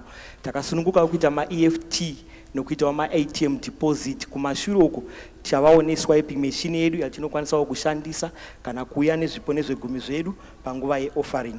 Regai ndidzosere nguva nekuzara kwayo kuna baba moyo muchindiombererawo. Thank you. Thank you, Secretary. Ngativauchirirei vachigara pasi. Hallelujah, kereke. Ndoda kutora uno mukana to welcome those who are watching us live pama social media platform yedu. Tirokugamuchirai. Professor Nyabadza, we acknowledge you, we see you. The Bama Mires in Bahrain, we acknowledge you. Ropa Mugadzi acknowledge inzwai mese kugamuchirwa nemuzita nemuropa raJesu. Hallelujah. Hallelujah. Hanzi. Hallelujah. Admin vedu vanobva vati chakwata chikatsvuka. Hanzi chi? Munoti chi admin? Nguva yasvika kwacheka makumbo. Nguva yasvika kwamvura yacheka makumbo. Hanzi Shona inondinetsa ndakabva kuSouth Africa. Kereke yaJesu. Pana akandicorrectawo ndaisimboti ndakadiwa. Ndakatozonoti ndakada. Hallelujah. Ndakadawo. Ndikazodiwawo. Hallelujah. Kereke ndibatsire kugamuchira mai moyo. Mai moyo chimbosumukai. Mai vekwangu vatogadzirira Valentines. Hallelujah. Mai mulambo matovanonokera. Hallelujah. Tino vana vedu vatatu vatakapiwa naMwari. Munotidaishe kuma youth uko Mufaro, kuma teenagers Mia the Great, ku Sunday school. Inzwa kuwagamuchira kereke nemuzita nemuropa raJesu. Hallelujah. Takasimuka. Apa nasi ndikutaura pachimaika ndero. Takasimuka. Hallelujah. Muranda waJesu ari pano. Hanzi newapana youth chimudhara chacho chiri pano. Ndara uya mutore nzvimbo yenyu. Hallelujah. Kereke yaJesu. Hallelujah. Ifarire baba namai moyo vanga vachititungamirira zvakanaka muzita raJesu. Hallelujah. tigofarira zvakare baba namai manhivi vatitungamirira kuintercession pamwe chete nezviziviso. Tingobatanidza zvemaoko tivatende muzita raJesu. Haleluya. Tinotenda Mwari zvakanyanya with this opportunity that we have again to come in his presence, whether zvakanaka kana hazvina, but takwanisa kuva pamberi pavo tiwane patinogara pasi zvishoma Mwari vachitibatsira muzita raJesu. Haleluya. Tingobatanidza maoko titende maleaders ose nehama dzose dzanga dzichiri kutsanya nhasi tapedza muzita raJesu. Haleluya. I was reading and sharing namai mufundisi nenyaya fasting patanga tichitsvaga hembe muwardrobe, and we realized kuti pamwe pacho tinogona kuremerwa nekutsanya uchifunga kuti I won't look nice, I won't dress nicely. But pamwe pacho when we serve the Lord, it's not about us, it's about him. Amen and amen. It's not about us, it's about him. Ma looks edu akatinakira, but ane seasons. There's a season to look good, there's a season not to look good. There's also a season to sacrifice and say, I'm doing it for the Lord. If it doesn't bring any pain to us, it may not profit us in any way. It's not everything that is good, that we love to do, that we should do. Certain things we do them when we don't like them, but we do them because it is right. Amen and amen. Zvakafanana negiving. You don't give because you have, you give because you sacrifice. Anyone who has given you anything, it's not that they have excess. They have given it because either the Lord has spoken to them or they are doing it because it is the right thing. Amen and amen. So when we give our love and our sacrifice unto the Lord, it's not like we want, but sometimes it's the right thing. Zvakafanana kuya kuchurch, kuya kuma services. It's not every day that you come to service and you feel excited. It's not every meeting that you come to and you feel good. Some are sacrifices that I'm doing it because I ought to do it for the name of the Lord. It's not because you can do it. I can tell you several times, I've set times of prayer and I don't feel like praying. From this time to this time, I want to pray. But you don't feel like praying. But if you start with 2-3 words, you see that the Holy Spirit will start to give you the utterance and you pray. Apazi pese pono seta alarm oti ndichanamata na 2. Wobva wamuka na 2 o'clock uchitofila the vibe yekunamata. Pamwe pacho you stretch, you struggle. Uchimbonzwa hope, wombomwa mvura, wombogeza kumeso, pamwe pacho wombofamba, then you pray. Same applies never kuenda kuchikoro. Those that are writing matric and those that are studying. You don't feel like studying, but sometimes if you wait to have the feeling of studying, you may never study. You need to force it and just study. When it's time to read, you just read. Zvakavana kubasa kwatinoenda nekuda kwekuti tine ma-contract. Vazhinji venyu you can agree with me. Umwe musi unomuka usingadi. Unotomuka usingadi. Ugoenda ku-office usingadi. But unoenda because unofanira kudi kuenda. Anditi, Mwari verugare vachititira zvakanaka. Regai acknowledge the presence of the leaders, my board members, ose kubva kuna baba namai Masuka, baba namai Muti, baba namai Manivi, baba namai Moyo, baba namai Mlambo, baba namai Nyamunga, my head of departments, my cell leaders, my youth leaders, and my departmental sub-leaders, vakafanana nema cell secretaries, nema departmental secretaries, nema offices ese anowanikwa. Mwari ngavakubatsirei, vakupei nyasha dzegore, vagoropafadza mhuri yenyu, nekuropafadza imi, pamunenge muchibata basa ravo. Muzita raJesu. Hallelujah. We want to try and introduce another concept as a church. Yekuti, pamwe pacho we have visitors that are saying, I don't hear Shona, but mova mati ngapagare munhu padhuze naye aite interpreter. Pamwe pacho over ashaya anomu interpretera. Sorry, I will slow it a bit. My throat is dry and the lips are dry, but very soon they'll come through. Saka tikutsvaga munhu ari eloquent kana vanhu vanofunga kuti I am eloquent in interpreting. It won't be smooth, it won't be nice in the first 2-3 Sundays because I'm not also used to it. Maybe the interpreter will be also trying to get used to me, how I preach and how I put my hyphen, speed yangu and everything. But tine here hama dzakadaro dziri kuti inini I am very eloquent in interpretation. Handisuda kuti utange nhasi usarohwe yako nehana tokupa time yekugadzirira. Mumwe munhu amba atofunga kuti matondidzipa pauro nhasi. You are not starting today. Do we have someone who says I'm eloquent, I can try? There's one behind me. Who else? I need to. Tawana Destiny, she wants to try. Who else? Rumbi, 2. Okay, thank you. But where are the boys? Wakomana vangu, where are you? Okay, so Rumbi and Destiny, we will see during the week. Tomboita tumariesa opichana. Tuona uti Mwari unotisvitsa papi. Like the church I'm saying, be patient with us. It may not be as smooth as we want from day one, but chino chese pane pachinotangira, uye chino chese pane pachinosoflowa. Handizvere. Even mukatarisa with the leaders that we have, including me, it was not easy to stand in front of people. Even koyanga iripo, but pekutanga pacho. I remember when I became a pastor first time, it was hard.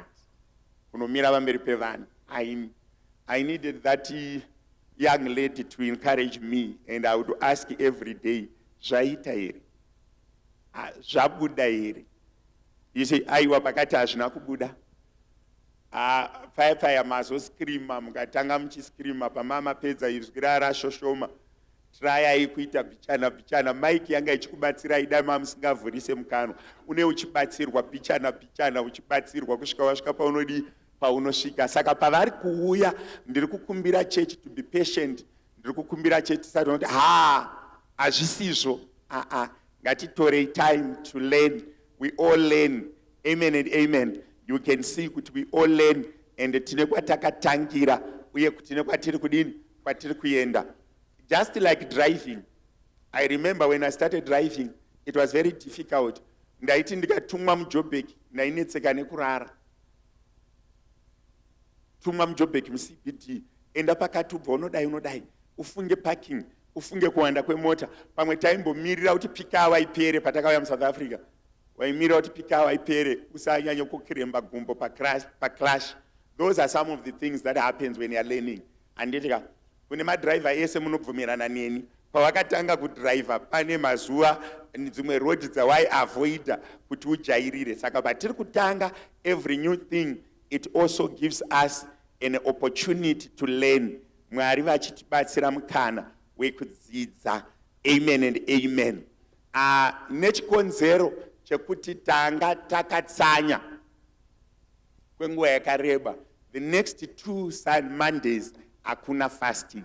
Tichambowana 14 days dzekudya across all departments. Mwari verugare vachitiitira zvakanaka. Chimbozviombereraiwo maoko muzita raJesu. Hallelujah. Mwari vachitibatsira. Hallelujah. Saka Mwari ngavatibatsire zvitiitire zvakanaka. Ungotogore rino Mwari wekudenga ndibatsirei. Let 2025 be better than 2024. And the rest of the years that I have lived. Why? Because we have faith. We are never looking for less from our Father. We are always looking for more. There's no day that we wake up looking for less. We are always looking for more from our Father. Muzita raJesu. Hallelujah. Tiverengerwe theme scripture yedu yegore rino kusanganisira James chapter number 2 verse 26. Over maverenga na Matthew 21:22 na Matthew 17:20. Ziverenge idzose. Tichaverenga. Akavapindura achiti, nokuda kwokuti muna kutenda kudoko, ndinokuudzai chokwadi kuti dai maive nekutenda kudiki hako semhodzi yemustard, maigona kuti kugomo iri, ibva apa uende uku, zvichiitika.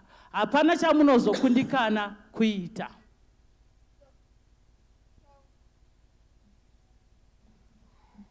So Jesus said to them, because of your unbelief, for assuredly I say to you, if you have faith as a mustard seed, you will say to this mountain, move from here to there, and it will move, and nothing will be impossible for you. And whatever things you ask in prayer, believing, you will receive. Kana muchitenda muchigamuchira zvose kana muchitenda muchagamuchira zvose zvamunokumbira mukunyengetera. For as the body without the spirit is dead, so faith without works is dead also. Sezvo muviri usina mweya wakafa, saizvozvo kutenda kusina mabasa kwakafa. Mwari vakuropafadzei nekuverengai muzita raJesu. Amen. I just want to go back again to the main word or main text that we call faith. Kutenda. Time to time, Mwari vachitaura nevanhu, vane sign yavaipa vanhu kana vakuvayambutsa kana kuvararamisa. Mwari vachishanda nemunhu pavakasika munhu, vakaisa areas avanofokasa navo kuti Mwari vabatsire munhu. Faith, we may not need it when everything is good. It is a weapon to address our issues. Faith is a weapon to address our issues. Faith is something that we need to use to address our issues. And Mwari paari kutisiya ari kuti have faith like a seed like a mustard seed, that you may be able to get everything that you ask from me. The only thing that he needs to know on you is faith. Umwe akatishumira midnight prayers akati, faith is the currency that you access with godly things. Faith is the currency that you access with godly things. Ukaenda muna shopkeeper or anyone selling, chaanova excited nacho kuona vakabata mari. Why? Zvinhu zviri mushop akazvitenga nemari uye ari kuzvitengesa nemari.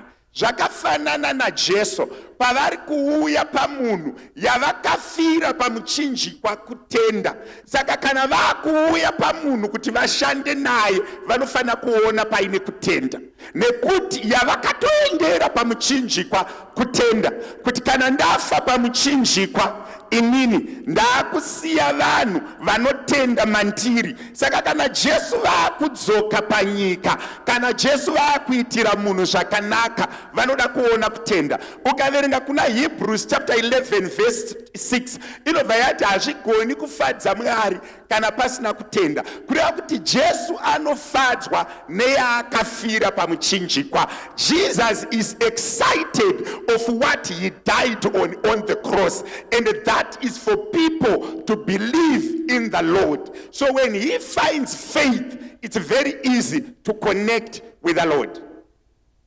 Ndopa unozoona kuti ukadzokera kubhuku ya Exodus chapter number 24, unoona kuti Jesu vaakuda kusumari, vaakuda kusunungura the Egyptians, the Israelites from the Egyptians.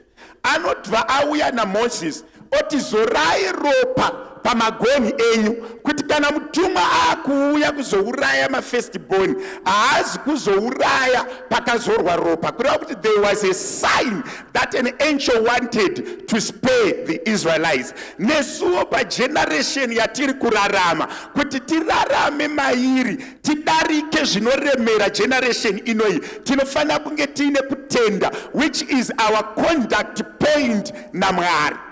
Zvoreva kuti whatever you ask in need from the Lord, for him to be happy, you need to find the confidence without doubt in your heart. But my Father provides this. He can do it. Yes, he can do it. When you go asking from the Lord with the confidence that the Lord shall give me, and he will surely give you. Why? Anenge atofara mwari aona kutenda.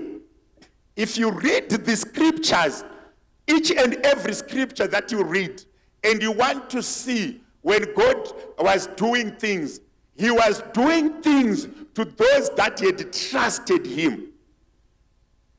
Unoona kuti pane vakomana vakanovhura roof pamusoro vaine chirema chavo vakachidropa chakaporesa munhu ndechekuti there was a seed of faith.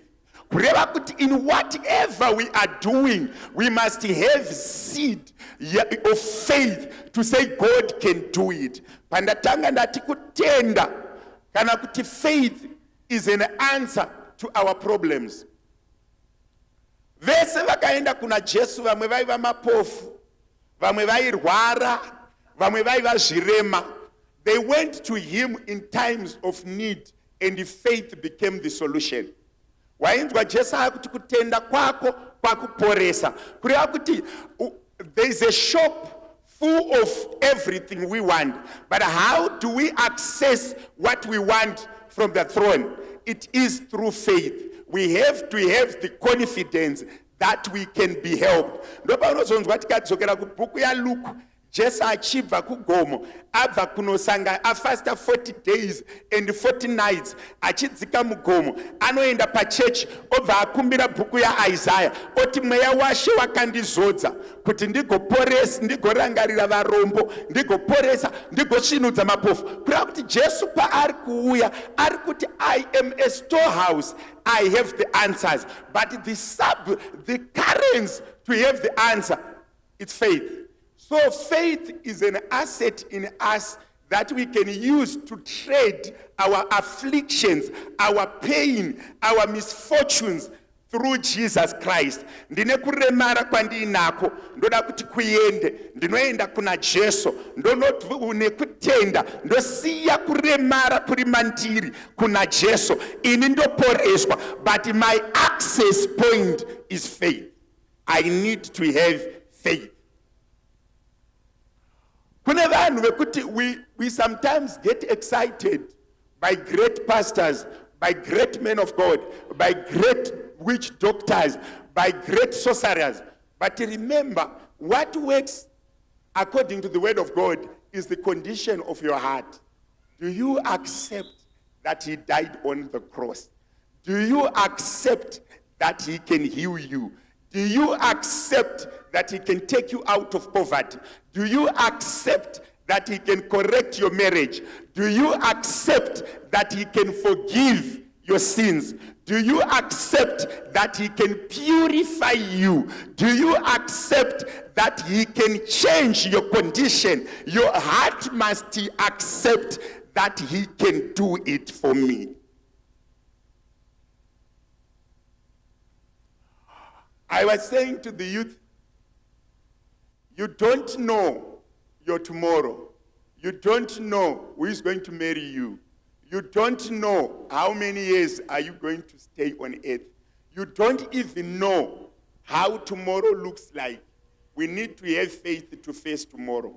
We need to have courage to face tomorrow. We need to sit and believe that God is adding years to me until I'm 80. It has to be with you in confidence kuti Mwari vanondipa makore. Otherwise, apana patine assurance kuti mabasa atinawo tinawo mangwana, kuti mhuri yatinayo tinayo mangwana, kuti upenyu watinawo tinomuka tiri vapenyu mangwana. We need the substance of faith as little as a mustard seed that we can see tomorrow.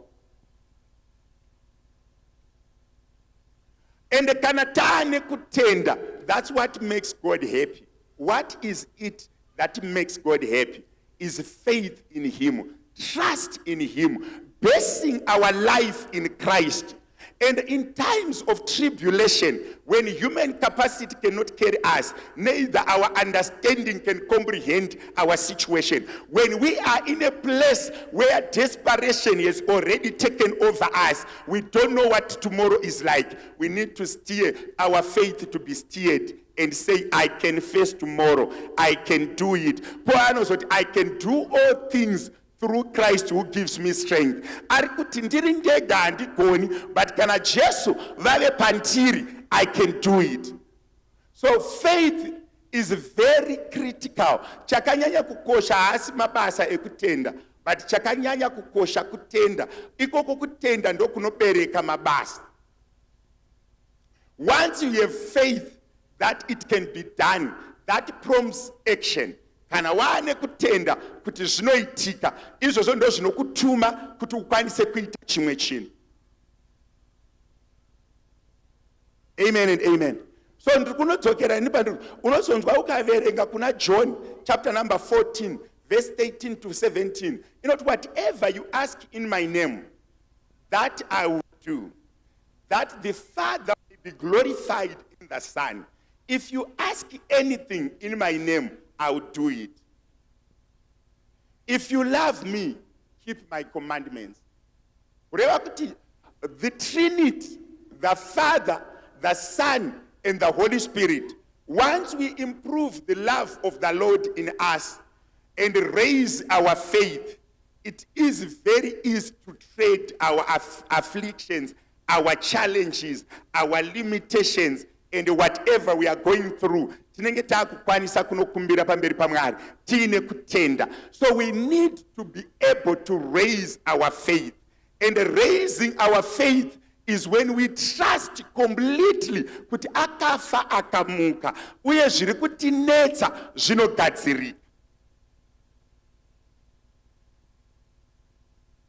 Saying kuti kutenda is the condition of your heart.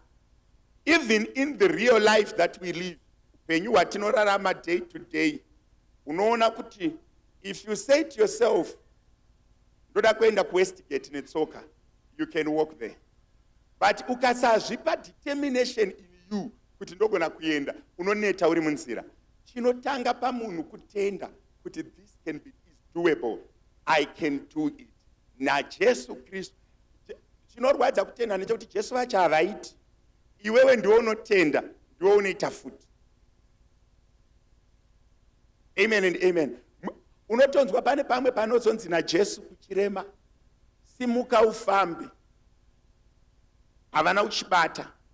Chepa beautiful gate, ukaverenga shoko raMwari Peter akachibata ruoko rwerudyi neruoko rwerudyi, akamusimudza, akamusiya. But pamwe pacho Jesu, unoona kuti kutenda kwakaoma. Unoona kuti Naamani anoenda kuna Elisha. Obva anzi Naamani aiva mukuru wehondo yevaSiria. Kwakubva vatapa maIsraelites pamazuva eumambo waElisha. Pavakatapa, one of the maids akanoita musikana wemumba maNaamani akanga ari muJew.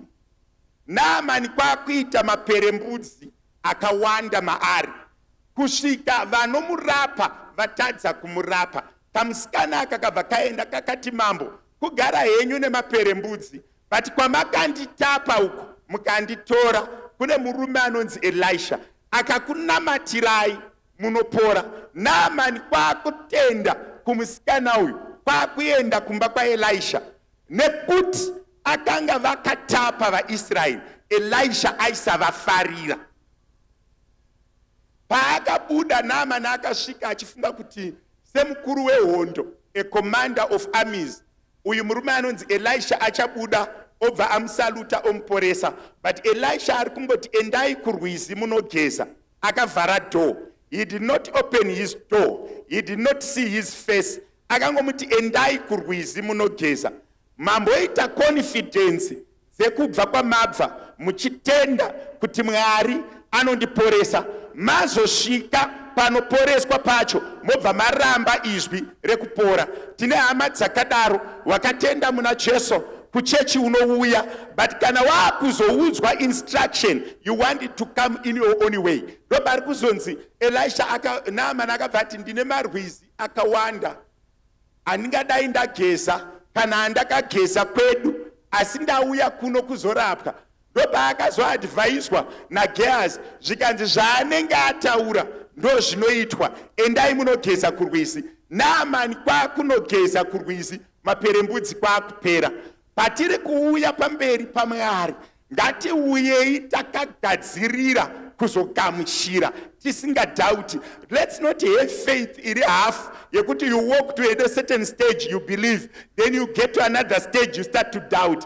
Kana tatanga kutenda, rwendo rwekutenda, ngatirambe takarubata, titende kuti Mwari akambondibidza bhodha akandivinza muSouth Africa, haasati apedza neni. Kana akandiyambutsa apa, anondiyambutsa futi apa. Kana akamboita nezuro, anoita futi nhasi. Mwari akambokutendera kurarama paCovid, akakuraramisa pagwirikwiti, akakuraramisa pairoiwa vamwe, akakuraramisa pavaidya chikafu chamharwa nenhunzi. Ndivozve Mwari vatiri kuda kumbotenda masikati ano kuti urombo hwako hunobatsirika, chirwere chako chinobatsirika, vana vako vanobatsirika. Simudza kutenda kuti Mwari akambozviita nezuro, nanhasi futi anozviita. Tisingadhaute kana kunyunyuta, titi Mwari makambotiyambutsa. Kune vanhu vari kuremerwa nemamereji, rega ndikubatsire.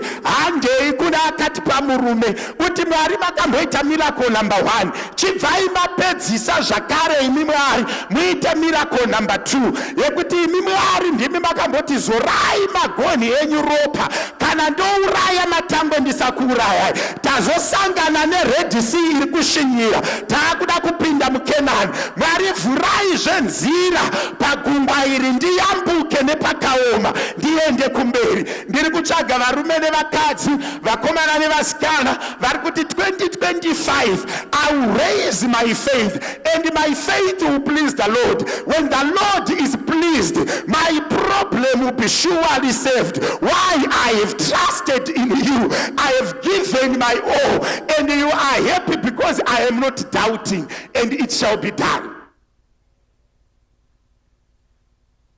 Kungoti gore rino Mwari chekukupai handina, asi ndinotenda kuti imi Mwari makanditendera kupinda muna 2025 muchiziva henyu saMwari. Ndauya nemoyo wangu, I want to have faith, I want to trust in you. Mukurarama kwedu we shall fail, mukurarama kwedu we shall fail. Kune prophecy inogona kuuya chikudza kuti uri munhu mukuru, but wozoona kuti the next step hausi munhu mukuru, you are under. Remember, our faith is tried at the level of our faith. Augoni vana Daniel, Meshach na Abednego vaisagona kuedzwa nechikafu, they were over it. Vakatombopiwa maonyeni nezvinonhuhwira vakaramba. Vaifana kunoedzwa mugomba remoto. If you pass one test, you go to the other. When you go to the other, inobva yadzoka manje pandaverengesa kuna John, yobva yati, whatever you ask in my name, that I will do, that the Father may be glorified in the Son.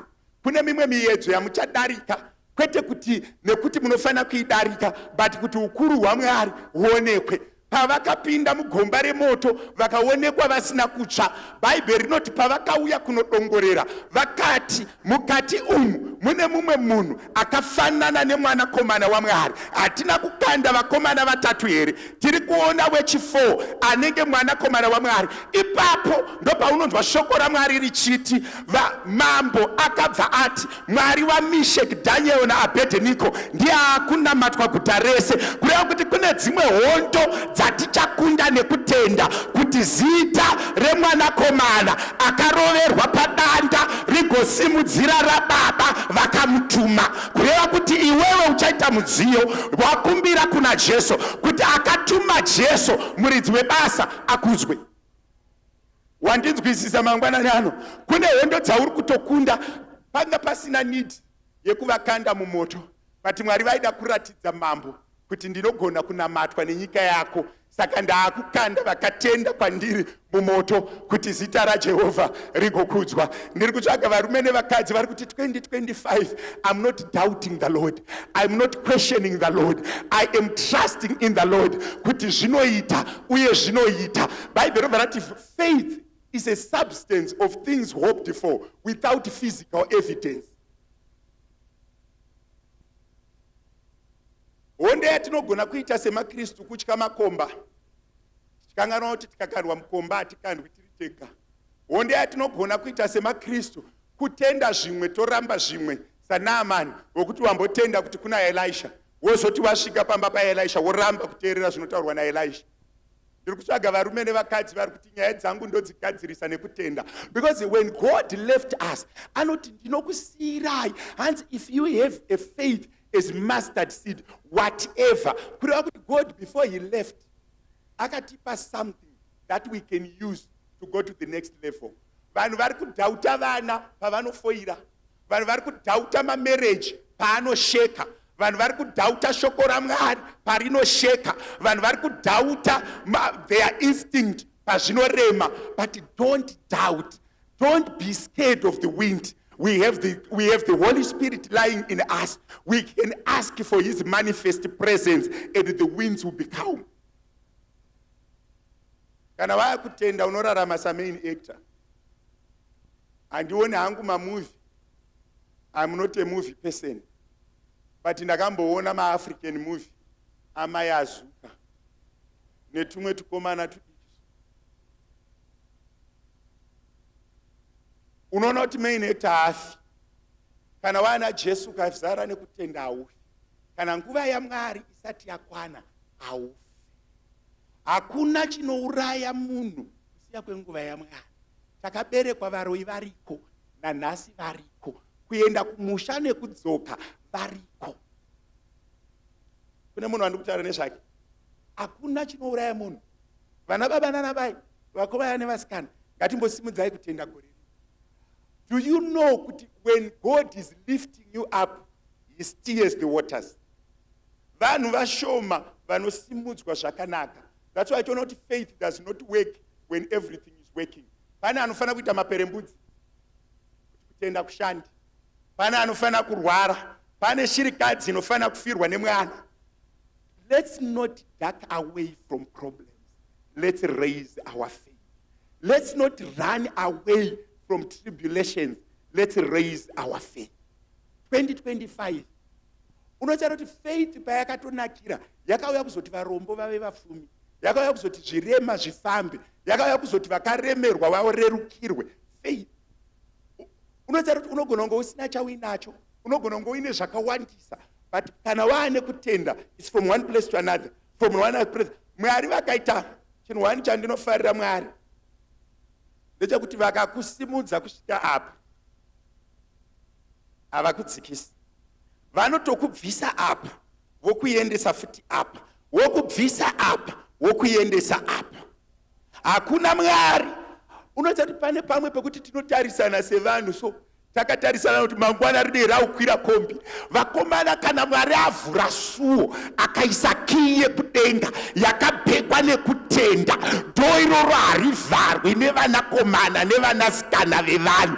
Kana ravhurwa nekutenda nemusharukwa, let's guard the wealth through kutenda. Ngatisireize vana nekutenda, ngatireize utano nekutenda. Why kana tasimuka nekutenda, hakuna anozovhara gonhi iroro. Kunyangwe vanhu vakafarisa havarivhari, kunyangwe vakatsamwisa havarivhari. Chakaipa kusimudzwa nevanhu. Kana vakapfugama Mwari akati yes, zvakaringana, chauya nekutenda hachibvi. Ndainamatira rimwe kapo from a very far country. Ndikati makambosangana kupi? Zvikanzi takasangana kuyouth. Ndikati makambonyengetera mese here? Zvikanzi tine gore ratakaita 10 days tichinamata tese semukomana nemusikana. Ndikati chiri kunetsa chii? Zvikanzi nemumwe wacho, I don't feel like I want to go. Ndakati vharai maziso. Ndikati Mwari wekudenga, pakamboiswa kutenda parivheswe. Unoziva kuti Mwari ngavatibatsire tive nekutenda kwakavakirwa paruware kuti takabva kuna Jesu. Vana ava ndakavapihwa naJesu. Guys, aunyuri kutenda aunyuri. Pakamira pakutenda chanetsa nyaya. Kana Mwari vati yes, ende iwo Mwari vanotofara nekutenda kwako. Kureva kuti whenever your heart is full of faith, heaven is happy. Whenever your heart is full of faith. Plus pambacho une uchitenda against the tide, unenge uchitenda against proceedings, unenge uchitenda against your surroundings, uchiti Mwari unoita. Woti uri kuzviona here kuti Mwari unoita. Woti uri kuzviona here kuti Mwari unoita. Woti uri kuzviona here kuti Mwari unoita. Hallelujah. Hallelujah.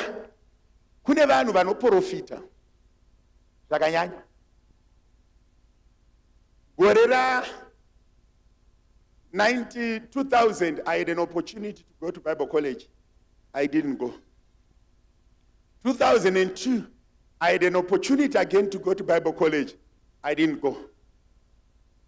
Vandauya kunoku 2008 I had an opportunity again. I didn't like it anymore. I was now enjoying working. 2012 ndopa zvakazotanga kundibata. Kunzwa kuti I cannot stay anymore. I need to do it. Chinyatsodzwa Mwari vachinyatsotsanangura kuti siya ichi neichi neichi uite ichi. Kune vanhu vakapromisa Mwari ukaita commitment nekutenda ukachirega chinhu ichochocho usafunga kuti wachijamba chichadzoka. Ukaenda pamberi paMwari ukanamata vati Mwari ndichaita ichi neichi neichi neichi ndozodai muzita raJesu moyo wangu watenda vati gapa maresolutions. Gore raucharega kana Mwari wakuda kuti uite vanokushayisa mufaro. Chese chinhu chatenderanwa nedenga achirabwi nevanhu. Chese chinhu chaiswa pasi nekutenda achibviswi nevanhu. Ndosaka uchizoona po achitaura kuti pamwe pacho the word of God is like fire closed in my bones. Vangani venyu vakamboti unoti chakati handichaiti kuchechi woti rare wona wakuita futi. Muna mato uya wamakamboita unonzi aori.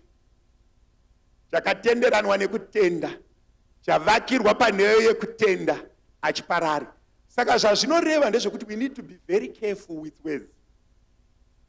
When you make my pledges, when you pray by faith, you must always be careful with words. Because mamwe acho akarekodwa mumhepomo abvisiki. Kana anyorwa mumhepomo abvisiki. Kana maataipa mumhepomo abvisiki. Ndopa unozonzwa mwanakomana chaiye waMwari akanzi, who shall go on earth to save these people? I've sent prophets, I've sent mighty men, they are not repenting permanently. No Jesu bati I will go and save. Epano Getsemani yauya yamumirira Getsemani. Chiremba cheminzwa chauya. Jesu vachibuda dikita rinenge ropa vakatanga kunamata vakati tenzi kana zvichibvira kombe uyu ngaudarike. Denga rikati mukombe hauchadarika neyo dzakanyorwa nemhiko dzikaiswa nezvinotenderwa nedenga zvikati mwanakomana akaenda pamuchinjikwa. Paul vazotonyorwa vati God's grace is sufficient to see you through. Ndinemwe munhu wada kutaura naye mangwanani ano. I want to give you encouragement. Kuti pamwe pacho patiri kufunga kuti sekuru vachandirangarira. Pamwe pacho patiri kufunga kuti tete vachandirangarira. Pamwe pacho patiri kufunga kuti baba mukuru vachandirangarira. Parikuda kuti usimudze kutenda. Aita presentation kuyouth akati pandaienda kuchikoro ndine vanhu vaindipromisa kuti gore rauno graduate ndoziva ningi. Gore rauno graduate ndoziva ningi. Vakazoti vagraduate mukoma vakufonera vanhu. Ndapedza certificate ndaanaro. Unoona kuti vanhu havazopinduri mafoni zvekumhanya. Vanhu havazodairi mafoni avo zvekumhanya. Kuti vazoyambuka vakafanira kuzodzokera futi kuneology. Kuti Mwari we ndimi makamboisa njere dzekugona. Ndimi makavhura dhore kuuniversity. Chivhurai futiri. Ndiri kuti inini nheyo dzekutenda When we want to do something new, we need faith. When we want to go to next level, we need faith. When we want to sustain what the Lord has given us, we need faith. Kutoti mota yamakandipa Mwari, ndinotenda mamuri kuti haibiwi, haishai, haife, ndinoramba ndichishanda nayo. Inofana kunge yakatenderedzwa nekutenda kuti mbavha dzikasvika dzinoti kwete iyo tinotora iyo. Yakatenderedzwa nekutenda ichisara, isina kutenda ichienda. Ndiri kudzoka kwamuri vana baba nana mai ndoti chinhu chega chinotiswededza pamberi paMwari, chinotiraramisa kutenda. We need to believe kuti my situation can be transformed. But who transforms my situation is Christ. What is the recipe or the way in which I can transform it? It's faith. Ndikutsvaga vana baba nana mai, vakomana nevasikana, vari kuti 2025 again, Mwari ndinotenda kuti my situation will change. Ndine vanhu vakagara munomu vokuti hamusati maane dzimba, hamusati maane motikari, unoroja.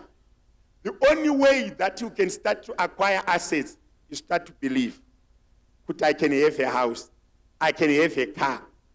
Kunyora ma resolutions. Ndine umwe mudhara wangu akambonoprinda mota yake yaaida painternet kwakuinamira kumadziro.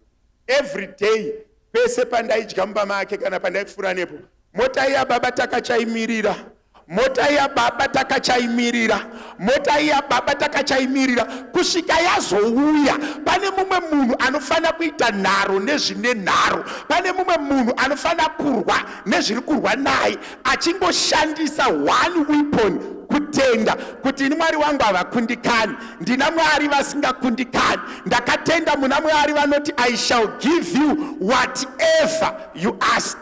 There is no limitation, whatever. The level of faith will attract the level of blessing. You will never be blessed beyond the level of your faith. Raise your faith and the level of blessing will also be raised. Raise your faith and also the level of problems will also be raised. Munzvimbo dzemweya mune hondo dziriko. Kune vanorwa vanomiririra Satani, kune vanomiririra Mwari. Saka pauri kusimudzwa pakutenda nemiedzo inosimukawo. Kune munhu andiri kutaura naye, ndoda kuti vanhu vatange kutenda. Chinhu chakuvadza vanhu vazhinji kurega kutenda kuti Mwari anoita. God works with people. I'm not saying kana watenda muna Mwari hausisina basa nevanhu, haucharemekedzi vanhu, hauchakwazise vanhu. No, God works with people. You need to value people around you. You need to love people around you. You need to acknowledge people around you. You need to be a friendly person. Ndinotenda muna Mwari amuna basa fambai ndinotsvaga vamwe. That's not the concept. Mwari anotokuropafadza achishandisa vanhu, but vanhu havana ropafadzo. Mwari anoshandisa vanhu as his vessel. Paari kukuropafadza achishandisa vanhu, nema vessels acho zvakare ashandiswa anoropafadzwa. Manzwa zvandiri kuedza kutsanangura. Nevashandiswa vacho Mwari anovadini, anovaropafadza. Because munhu wese ari kushandiswa kuita zvakanaka. You are a messenger, which means good. Inzwa revelation iyi. Toti ini ndiri mufundisi. Mwari ataura navamasuka. Ove ati Mwari havati kuna vamasuka. Vanoti last. Isu tisi toti vamasuka. Mwari havana kuti vaAbhurahamu. No. Vanongosvika obva vati iwe last nomukadzi wako, nhasi muchaita ichi. Ava vobva vateerera Mwari.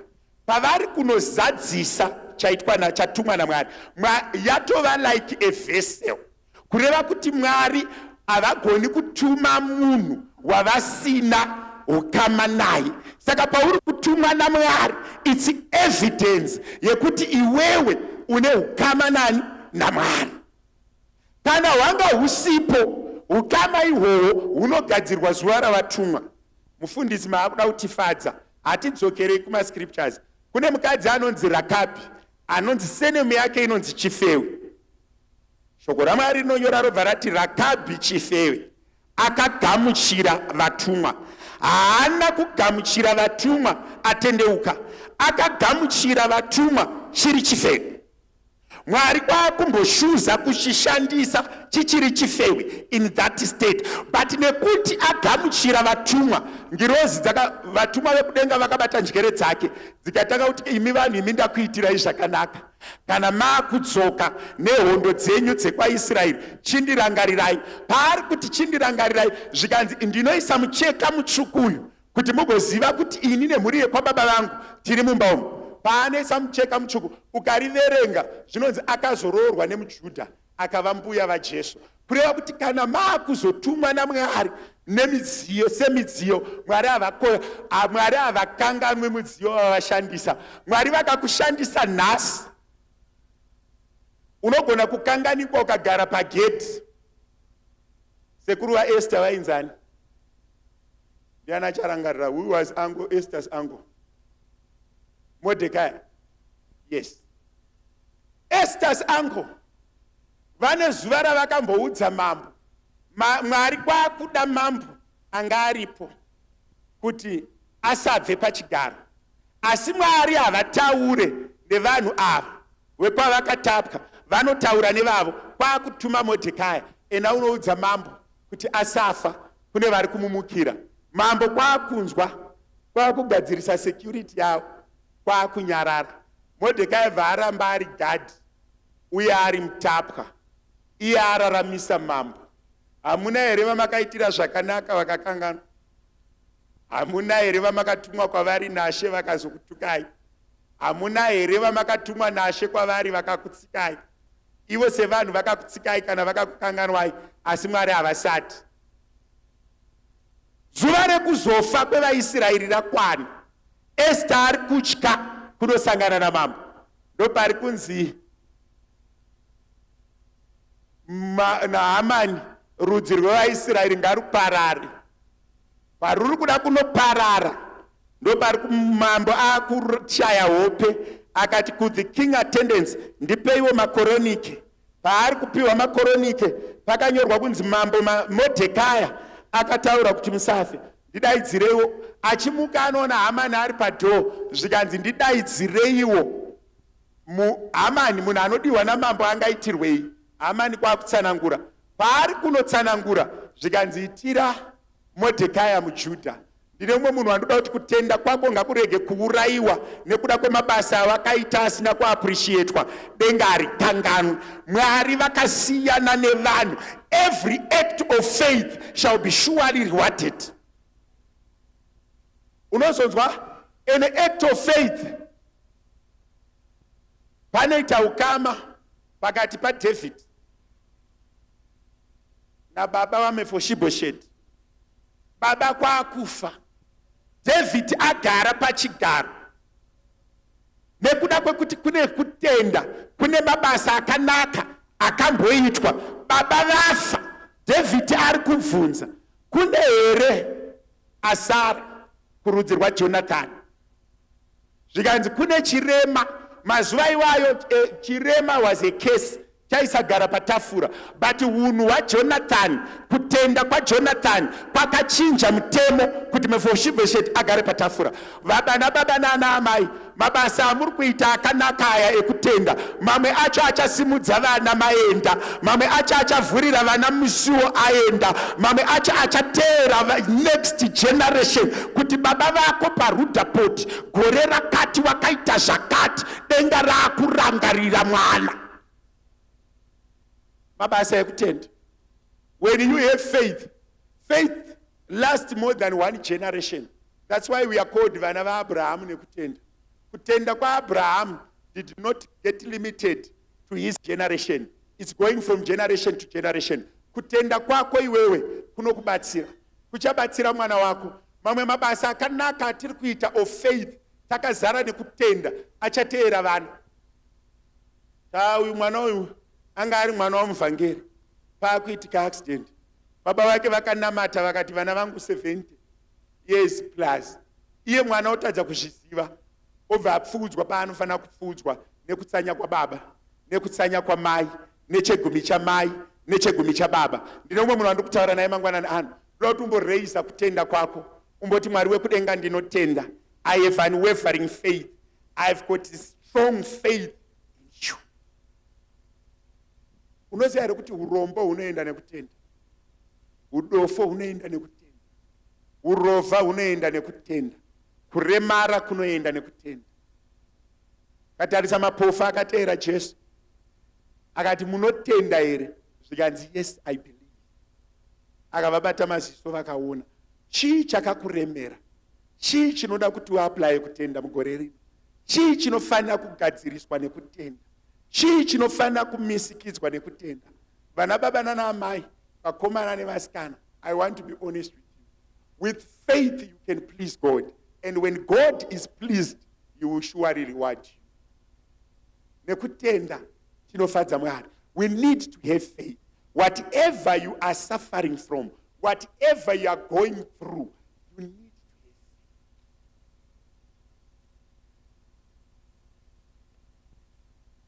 Ngaiseka rimwe gore pakazvarwa kunashe, my last son. Church board yakatanga kugunun'una moyo akati ndotenga plema. Vamasuka vakati hamufundisi, makauya nevana venyu pano, toda chinoberekerwa pano. Tazochibereka chimwana chiya tachinamatira. Chisina kana mwedzi vacharohwa neCovid. Charohwa neCovid. Chimwana chiya charohwa neCovid. Makachikumbira nekutenda. Chazorohwa neCovid.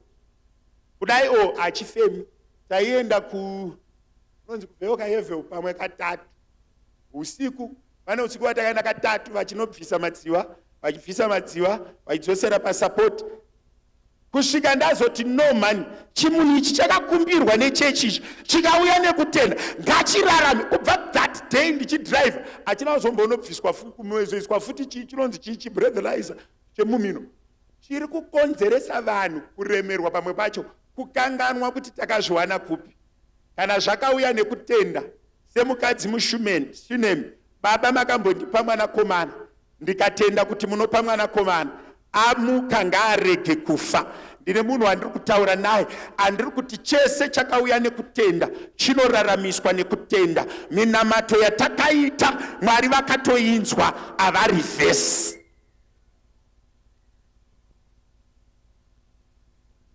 Zvimwe munhu akati, chii chiri kukunetsa? You need to raise your faith.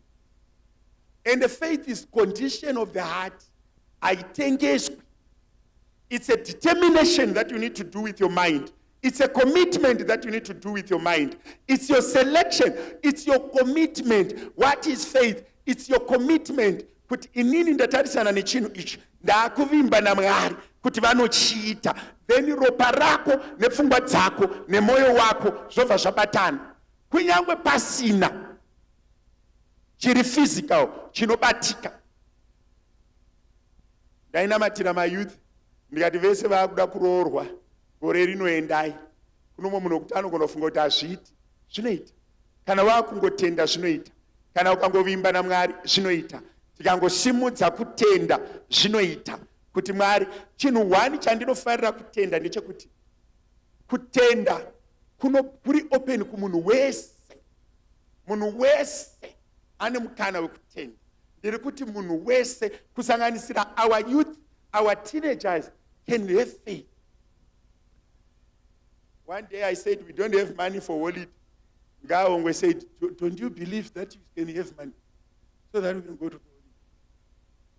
Faith can work in every circumstance, in every situation. And if faith, sometimes when you believe, you don't need to do anything. It's just faith. I cannot physically move. I cannot do anything. I'm confined. You just have faith, and God does it for you. There's time that you need to take action. Then you take action. You just believe. Pastor Shona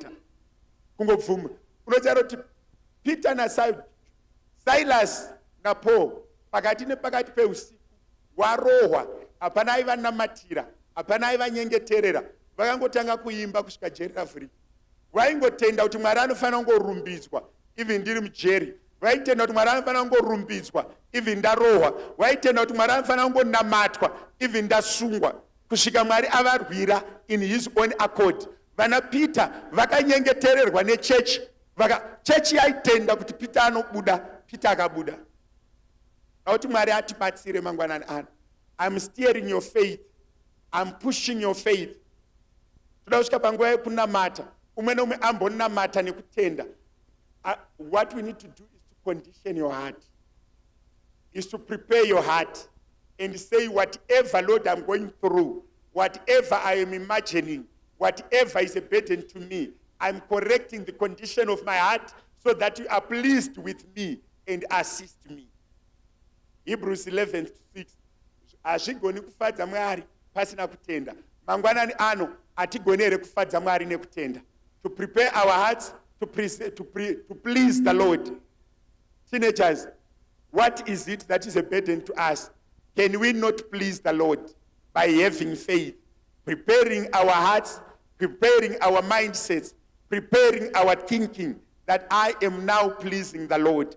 I am now having faith. Faith Faith doesn't want you to fight your battles alone. It needs you to be totally immersed in the Lord and have total trust in the Lord in everything that you are doing. Let's not it be your will, but let God's will take over. When you commit your heart, let your will be done. This thing, I cannot manage it. Then the Lord manages for us. Titange kutenda, vaya vakafirwa netariro, vaya vakapererwa netariro, vaya vakaita give up, vaya vakati hazvichaiti, umene umwe semhuri, umene as an individual. You need to prepare your heart, you need to prepare your mind. Umboti Mwari wekudenga ndinotenda. I have faith.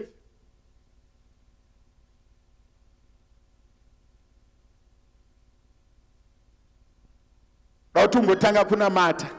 Uti Mwari wekudenga, I have faith. Mwari wekudenga, I believe. Mwari wekudenga, I know you can do it for me. Prepare your heart. Uti Mwari wekudenga, you said if I have faith as little as a mustard seed, you can do it for me. May God address your concerns. May God address your needs. May God address your spiritual condition. May God address your children's condition. May God address your heart of your condition. Ngaizare na Mwari, timbovimba na Mwari, timbovimba kutenda kuna Mwari, kuti whatever is bothering us, whatever